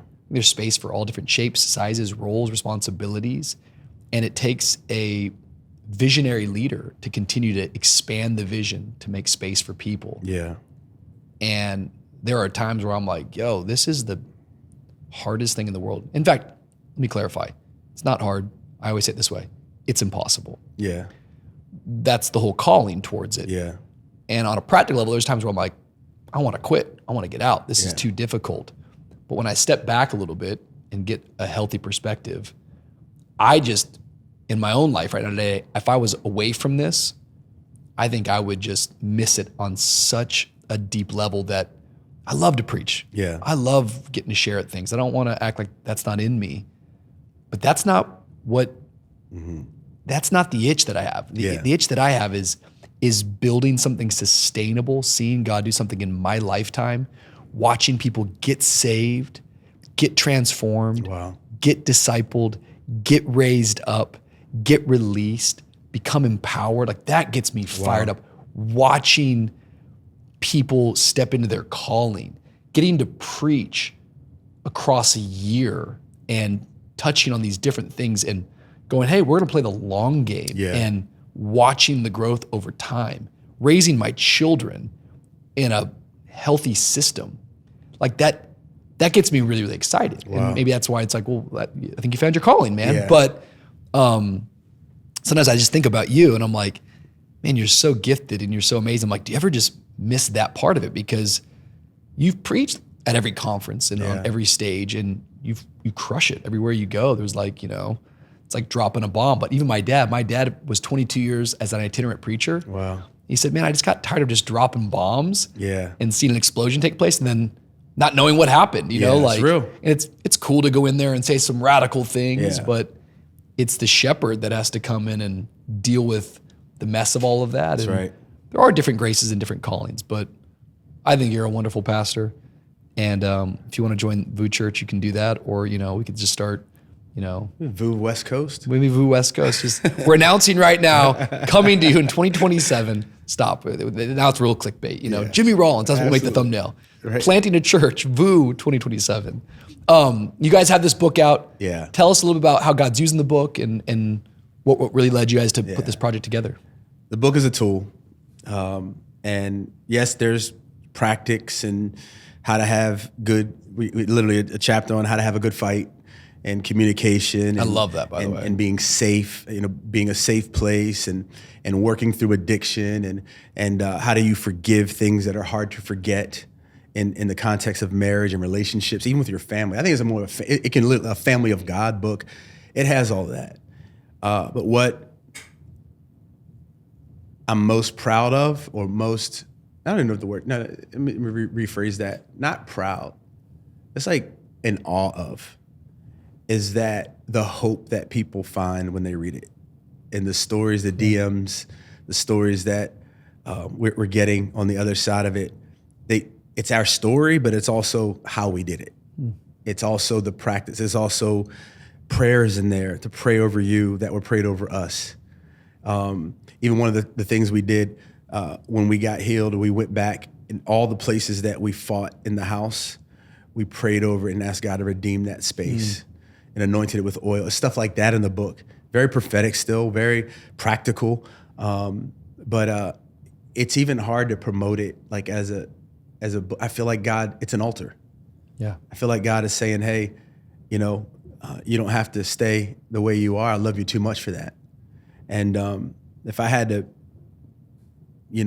put it into one kind of sentence, and I've never said this is not a quote. Yes, it has a byline and all that, but I really feel like that 2 = 1 is God's method for changing the world. He said, be fruitful, multiply, and subdue. And in order to multiply, it takes 2. In the famous prophetic words of Rob Bass, it takes 2 to make a thing go right. It takes 2 to make it out of sight. I want to rock right now. But multiplication, it's time for the kingdom of God to multiply fruitfulness and not fractures. That's the book. It's powerful. Yeah. We're putting the book up right now with a QR code. Get it. Go buy it. I think everything he just said about it, it is a tool for your life, especially if you're married out there in a relationship, but really anybody. I think that we all need to be encouraged, and your level of transparency and vulnerability, I think, is just going to help people come out of hiding. Yeah. And that's where the healing begins. Life is a series of tests. It is. It's like you get done with one and you get another. And, what's the reward for passing the 7th grade? It's called the 8th grade. Right. And so I think that one of the things as we mature in the Lord and mature me is understanding, like, there's always going to be new tests. There's always going to be a new trial. And you guys have overcome so much. But I know that right now you guys are currently in your family in a serious trial with Irene's health. Yeah. What can you share about, just more so in terms of what you're learning, but maybe even just how those of us that are listening, they can be praying for you guys, because you guys are, in a season, and maybe it's more than that, but I'll let you put words to all of what's going on. And we've shared it publicly. Irene last April got diagnosed with Lyme disease, and all the things with Lyme disease, and it's debated on what kind of symptoms and all the things. But my wife's sick. It started out with headaches. It started out with aversion to light. She's been the most healthy person that I know, like working out every day and no energy. And now it's in the last year, it's sleeping, 15 hours a day, 3 hours a day, 4 hours a day, going to treatment, no energy, brain fog, forgetting things. It's been very, very, very hard. We had to move from our dream house, and we served at Christ Fellowship and Love, Todd and Julie, and they've been gracious to us as we had to transition because of we lived behind a swamp and the humidity, and it's not good for Lyme disease. You need to breathe as dry as air as possible, climate as possible. So all of the things, our life has just literally been disrupted the last year, and that's not what you want to feel at 51. Yeah. Right? You want to be stable and have a foundation. But there's a grace, there's a peace, there's a hope. Do I have days I'm discouraged? Absolutely. Do I have days I'm looking at her saying, is she going to make it? Absolutely. Is she looking at me saying, I don't like the way I'm thinking? Absolutely. But again, friends and family and people checking in and you asking that question is oil to it for us. It's grace to us. And again, we want to give it away. So my wife felt called to help someone else going through Lyme disease who the treatment's expensive. And so we're not paying for just our treatment, we're paying for someone else's now. And because we believe in sowing where we're trying to go. And it's been very difficult. However, I've not loved my wife more than I do right now. Like in sickness and in health. She's mine to care for, mine to be the caretaker of, mine to set the appointments, mine to do the research on getting an infrared sauna, and got to buy a hyperbaric chamber and all of these things. And people say, man, how are you doing it all? And as I said earlier, love is at its best when people are at their worst. Not just at their worst because of trauma, but at their worst in being sick and can't do it for themselves. So I just want to encourage, people who are going through right now. God hasn't forgotten you. God hasn't forgotten about you. And that's what I'm waking up to every day, like gratitude. My counselor said recently, I want you to do throughout the day, 60 seconds of gratitude all day. Just look around, notice, maybe I'll play golf later on. I'll just notice God's beautiful creation in my ugly golf swing. Like how we're getting through this season is prayer, gratitude, and hope that God is allowing us to once again steward something that he wants us to give away for other people to get help. We make those vows, in sickness and in health, but you never really think that you're going to have to. It's crazy. Pay up on something like that. It's interesting. Like, you can't have good news without bad news. Yeah, so good. And if there is no death, what's the power of life? Yeah. What are you learning in sickness that's helped? Is it making you empathy, appreciation of life? Anything that you can share from that? I think what I'm learning, it's a tough lesson. Number one, all the things, the joy of the Lord is my strength. We don't get joy when we have strength. We get strength when we have joy. Come on. I'm learning that, to laugh in the midst of it. I'm learning about faith and, strengthening my faith. I'm learning not to come into agreement and stop allowing what I'm looking at to determine what I see. I'm learning this one right here is probably the hardest realization I've come to in the last 2 weeks. This is hot off the presses, and I shared this with Irene and my kids, that God's plans and his ways are so much, Isaiah 55, vast past mine. And I'm going to start praying his will, even when it concerns my wife. That if his will is to heal her, I'm good. And if his will is to save her, I'm good.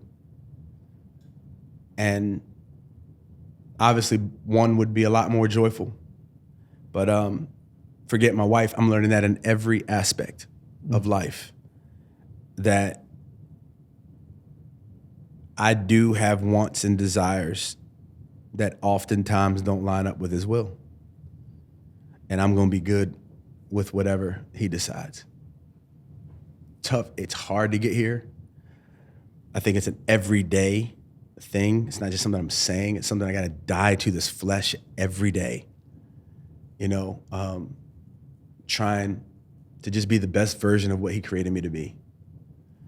I prayed a dangerous prayer years ago, and I'm seeing it come to pass. Even what we were talking about earlier about church and pastoring and all the things. You know, in Jeremiah 1:5, it says that Jeremiah was set apart, and God put the words in his mouth. And I prayed a prayer years ago. I didn't really understand it, but God, make everything that's not your will in my life, make it not work. Don't give me an opportunity to choose. And I'm starting to see that's what's happening. Dangerous prayers is dangerous a whole prayer. bar, and I'm like, I'm kind of mad I prayed it, to be honest, because I just want to be comfortable. Well, dangerous prayer. God, make me patient. Oh, okay. Right? Yeah, you know what I mean? So, again, you know, I've heard preachers preach, when God calls you to a cake, he doesn't give you a cake, he gives you ingredients. Preach.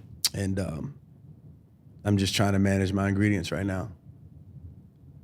Who taught you how to preach? My mom. She's a preacher? My sister. Yeah, my dad. My dad was a pastor's pastor, like just grace. And he was a warden of the Maryland State Penitentiary. Like, he built the prison systems in Maryland, but just had a meekness and a grace on it. Like, I'm still trying to get that. But my mom.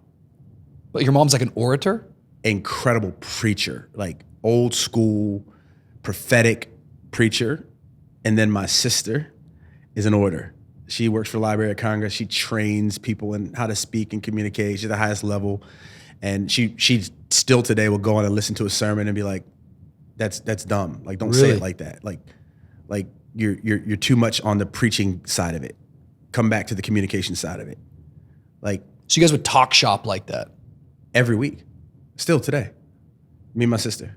I mean, this is what she does. Like, my book, she like read through and make sure it hits all levels. Like, she does that for government. She's amazing. And so she'll listen to this podcast. And she'll give you notes? 100%. I love her. She's amazing. And the notes will only be on the corrective side, or she'll celebrate stuff? Both. Interesting. Yeah. She is the pause queen. She's like, give what you said space. You know, a lot of us, we've learned to learn from comedians, like how they transition. But what the comedians don't do well is space. And she says, give it space. You said it. Just be quiet. Stop being so excited. She'll say, stop being so vamped. I don't want her to look at my preaching. But then she'll say, hey, that was I don't amazing. have space and I'm only excited. Yeah. Like she you know where I recently preached, and she went and she was like, well done. It felt so good. She was like, you were yourself. You were, I was nervous. I got to still get nervous. I was nervous. You know, she said your illustration was good. Where was this at? At Lakewood. Was that a scary deal? It was. You're like, this is Lakewood and it was like, Church. it had me back, like, and I did something, like, came back in 3 weeks later again. But the 3 weeks later again was by myself, not with Irene. I was nervous. You know, I was like. What was your text? Mark 2, I think. Yeah. The house, paralyzed man? Paralyzed guy in the house. And I preached it like from a different aspect. And you wore a suit? I did. Let's go. I look good too. You went and got that? Oh yeah. Because like you don't. I mean, do you just have a bunch of suits? Maybe No, you probably do. no. You don't, right? Like you gotta be like, I gotta go get a suit for I this. literally had one suit. This trip cost me money. And I had worn it 3 weeks before, so I had to go like get a suit and get it. I bought it off the rack, but I had to get it. You gotta wear a adjusted. suit there, right? Oh yeah. You don't have to, but I wanted to adapt. Respect to the culture. house. I'm a good friend. Yeah. I'm a good friend. Yeah. I loved it. I love that. But I was nervous and all the things, and she talked to me before and How much time they give you to preach at Lakewood? They gave me 45 minutes. Oh, really? Yeah. I thought it was like, it has to be like in a 28-minute slot because Joel does it like for the TV. And he told me to do me. And I Did you find it to be easier than you thought it was going to be? No, it was harder. It was harder than you thought it was going to be. Yeah. So my son, I preached first service, and Pastor Joel and Nick and all, man, that was amazing. Do it just like that. I had no idea, And my son looks at me as my kids were with me, and they were like, he got in the green room, he was like, nah. He's like, you were trying to be perfect. Really? Yeah. I can't even imagine my sons, because they're 6 and 7 right now. I'm like, but this is an interesting moment. And my sister, she's with me on the trip. She goes, nah, great, but too polished. Be you. And I went back on second service, and I wasn't happy because I did well. I was happy because I was obedient. And, pastor said, which felt good. The affirmation felt good. Like, I didn't know there was another gear. That was amazing. And what felt good about that was not preaching at Lakewood, was not the stage or the size of the crowd or the impact or Joel. What felt good is my kids were on the front row. And as long as I got a well done from them, I didn't care that I got a well done from anybody else. It was really cool. That's really cool. Yeah. What does that feel like in between services when they tell you that? You're like, dang, I thought I did good? Or you're like you welcome that? I welcome feedback. I want to learn. I want to grow.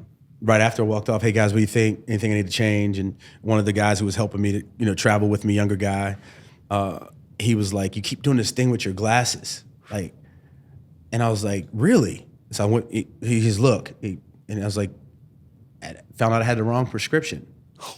So why when I listen to someone, I can't see, and I'm on this kind of platform squinting the whole time. Bro. So these are new prescriptions. This is why you're such a better preacher than me. Like, number one, if anyone tells me about any of my tics, I don't care.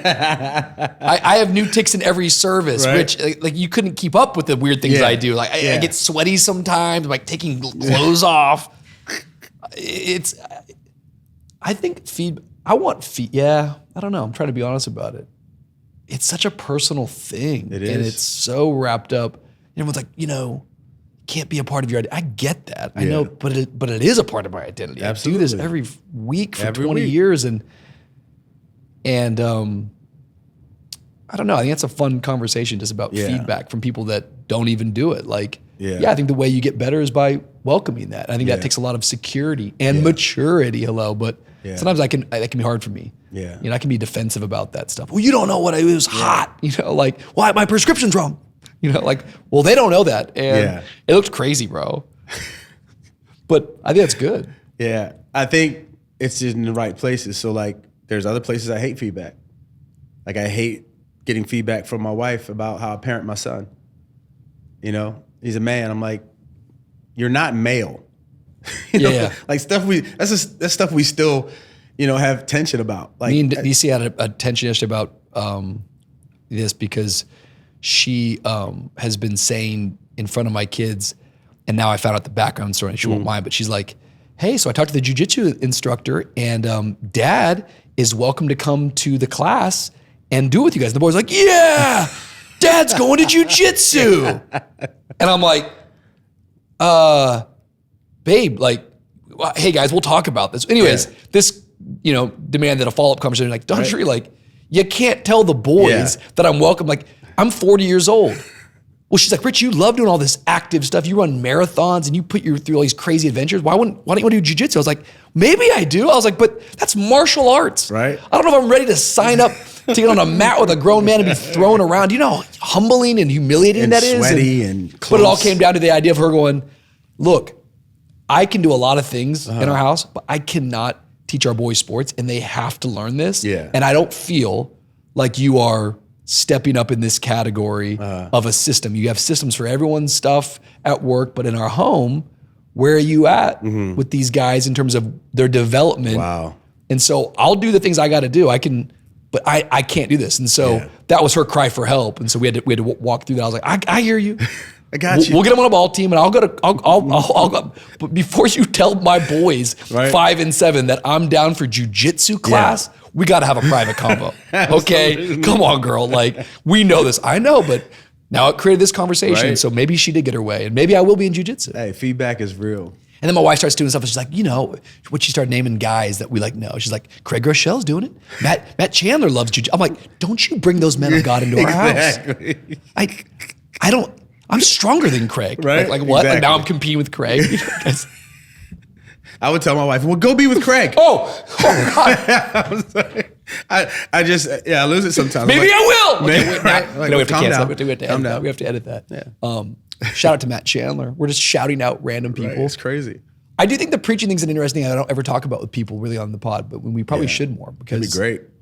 That's an interesting thing. I think you're such a good thing. preacher, but I really respect that you'd come off and that your sister would be there. Yeah. And that you would go, what'd you think? And then you go, all right, let me change it up. And I think I don't know. I think I do that. Maybe I don't think I do it to that degree. Yeah. It turns out for me, it comes down to two things. I'm trying to balance now when I'm speaking, how much I'm in my head versus how much I'm giving my heart. Very good. And I'm trying to toe the line of those two things. Very that I'm good. Intellectual and prophetic. Yep. That I'm intellectual and funny. Yep. You know what I'm saying? So it's just a hard line to tell. It depends on which itinerant, which environment you're in. The space that you're serving the environment, right? Yeah. You're serving the place. 100%. And then you've got all these different tools and different gears. Yeah. And then different things hit us. It's like, let me show you I can do that. It's like, well, it's not even about me. It's about serving the audience. And then, so that's all such great language and great buckets of going head, heart, what do I need to bring to this moment? I think for me as a pastor week to week, sometimes going out, it's more like, man, I've just spent the last 7 days in this thing. Yeah. I don't really have another gear to, tomorrow there's a thing happening here and it's for like leaders and it's like, I'm preaching on sex this weekend at church. Yeah. And I just came out of dating and now I've got to talk to these pastors. Like, I'm like in between here. It's like, I don't want to talk about culture. Like, it's real. I guess I can. And so I will, but like, I'm so wrapped up right now in this content. It's hard for me just to pop in and be like, today, I'm going to talk about Mark 2 in the paralytic and like give it some new angle. But that's the role of serving and moving into it. But that's why I honestly tell people when they say, oh, that was the greatest message or whatever, I'm like, your pastor's a much better communicator than I am because he has to unfold and disciple and package this in a way that is not fly in and fly out. In fact, I've preached that message 3 times, right? So don't in front of your pastor say how good my sermon was. It was terrible the first time. This is the 4th time. That's mature. And I feel like people need to understand when a pastor brings in a voice from outside, that voice is adding to the house. Yeah. Well, it's supposed to be Thanksgiving. Exactly. And people, they don't understand that, a chain restaurant is way more sustainable than a fly-by-night, pop-up, meal. The meal's gonna be great because I specialize in that meal. You have to specialize in that big old book. And I honor what you do. I think you're crushing it. I think VU Church is amazing. I love the apostolic reach of this church, how it's helping other churches and helping other leaders. I walked in and the culture here is amazing. Well, I'm teaching on it tomorrow. So are you really? At staff meeting after the sex because I know about it. No, I don't know. But I received that. I appreciate it. This is amazing, man. How do you feel when you get done preaching? Someone goes, "That's the best I ever heard you." It used to get to me. I don't care anymore. Kind of bugs me. All right, it's like it does bug me. It's like you haven't heard me that much. Do you know what I mean by that? I mean, I'm just kind of. It makes me feel like you're very whole and healthy right now. The rest of my message is awful. Well, I do feel that. Dude, it's just like. That's the best message you ever preached. I'm like, absolutely. Whoa. No. It's not. That wasn't my best message. No. And I don't know, It's real. You're running from God. I'm preaching on Jonah. There you go. That's why it hits you. You know what I mean? Like, exactly. Have you heard my stuff on Samson? Like. It's funny though when people tell you that and they tell you what they got out of it, and there's nothing you said. Yeah. Or they post a line. You're like, I didn't even say that, and they wrote that down. But that was the best. No, that hit the best area that needed redemption inside of you. True story. We can edit this, but I got done doing an event the other day. This is a true story. This is very, very funny, and I'm going to get myself into trouble. Anyways, I get done, and I won't say what the event is, but it doesn't matter. It's a personal, private thing, and I spoke, and I got done. This guy walks to me, he's like, man, I love what you said. He goes, you said one of my favorite Gavin Newsom quotes I've ever heard. And this guy just starts bragging all about Gavin Newsom. And I'm not trying to get political. I'm just like, I've never listened to a word of Gavin Newsom. And ideologically, we do not agree on anything. But I just go, oh, thanks, man. Like, I didn't know what to say afterwards, but it was just so funny. What do you do? I don't know what you're talking about right now. It's just funny how people can people hear what they want to hear. Yeah. People have selective hearing. Oh, it's real. I love when people say, man, you're the best preacher I've ever heard. I'm like, do you know Darius Daniels? Because when he preaches, I never want to talk again. Do you know this guy? He's the best communicator on the planet to me. Oh, I love him. I'm like, oh my gosh, right? Like, what are you talking about? How about that hit you? How about we change the conversation? Man, there was a deep conviction when you were talking that God was after in me. And maybe that is what we should be saying. Do you feel like you like listening to preachers? No. You don't? I listen to 2 preachers. Well, I'm not saying, I'm sorry, let me qualify that. Yeah. Because maybe I said that question wrong. I'm not asking, do you consume preaching on a day-to-day? If you're at an event or and people are preaching, do you feel like you're a charitable listener? Like 100%. Oh, it's great. 100%.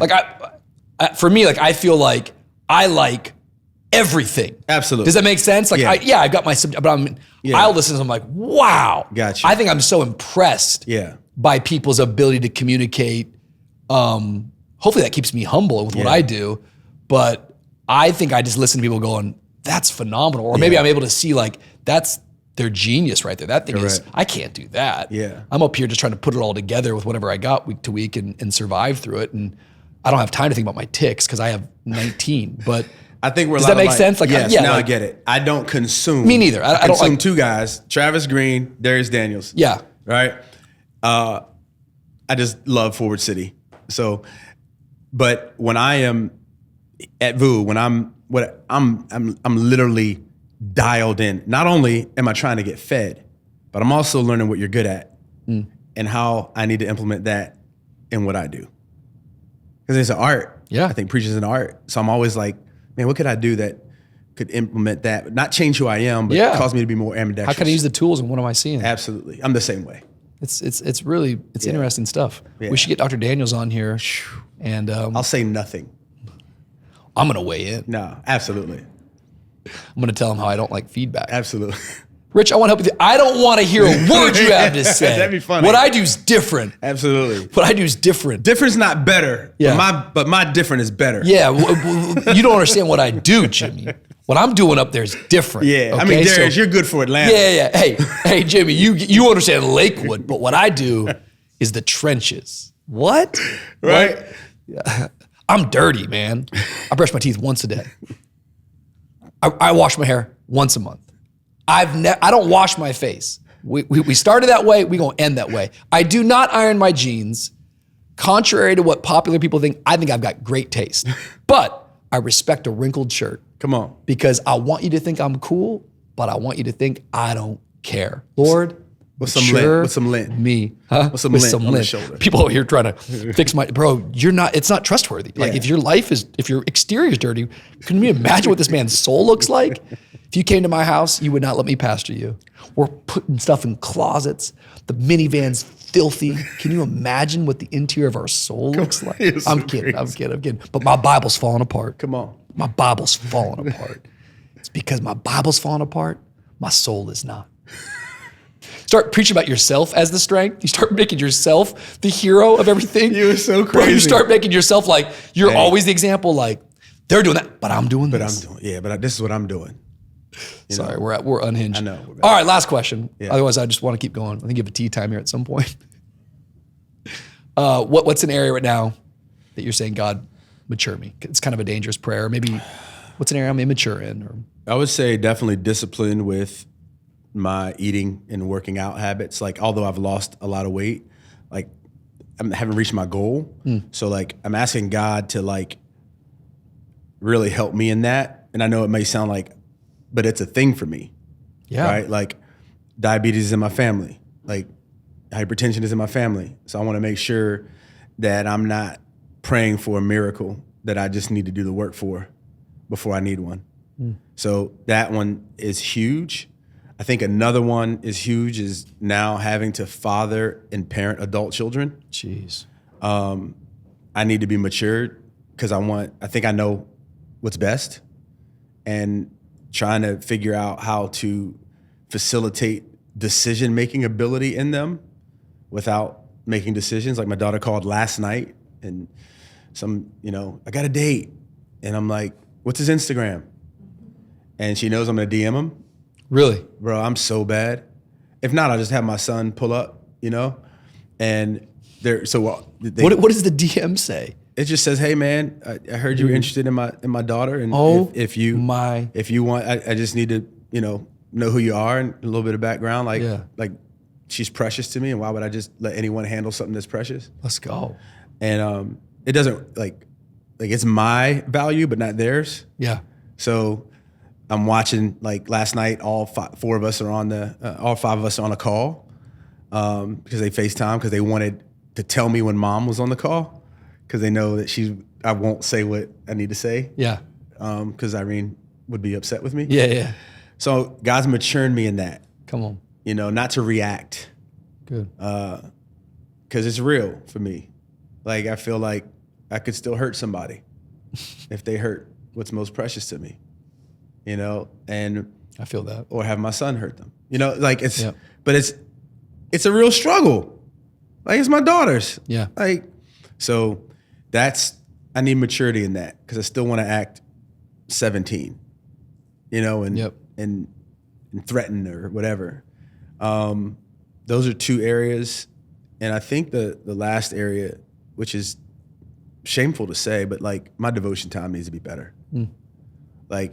I do have ADD and all that, but sometimes I use it as an excuse to not lean in to the Word of God every day and unfold it and eat it like I love to. Just sometimes I put other priorities in front of it. So I'm trying to get matured in that. I think all those things, maturity, but getting healthy, being disciplined. It's funny how that stuff can come in seasons. It's like I lost a lot of weight. But doesn't mean I can't still struggle with going back to those things. It's real. Devotion time, even as pastors, it's like, I got to study every week to preach a message, but there's a difference between study and devotion. Yeah. This year we kicked off in our church just reading through the whole Bible as a church. And so what are we? I guess it's end of February here.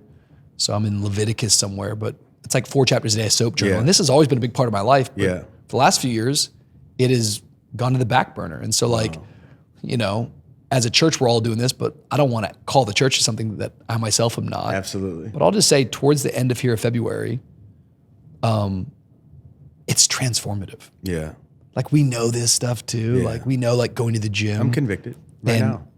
Eating healthy is going to transform my life. Yeah. It's funny how we can just get trapped and not do the thing that we know is the right thing to do. It's great. And devotional life, I can already just see such a shift of this year from just last year of going, oh man, we're almost 60 some days here into the new year, and just being consistently, and it takes 20 minutes for me, 25 minutes, but just wow, making the preaching easier. You're right. The study time just is more robust, right? So I'm saying that to shame you more. No, it could. No, I'm saying that just to go, I feel you on those things, and I appreciate even the honesty and all that. Yeah. But I love you. Love you. I'm so grateful you're in Miami. Thank you for writing this book. Thank you. Thank you today for coming here and just speaking from a place of honesty and transparency. I think it's medicine to all of our souls. Wow. And we're praying for Irene. Thank you. In this hour. We're praying for the things that the Lord's speaking to you and guiding you. And I believe there's a great grace on your life. We're using that word apostolic. And for me, I just look at that from a framework of just going, I'm called to lots of churches, and I'm called to leaders, and I'm called to helping behind the scenes. And there's no doubt that's on your life. But I'm going to keep saying, I think the best is yet to come. Thank you. And I think whatever you put your hand to, if that's your desire of your heart, God's going to give it to you, and God's going to bless it. And so thank you for being on the Mature Me podcast. It means a lot. Absolutely. Love you, man. You're the best. Jimmy Rollins, everybody. Go check out the book.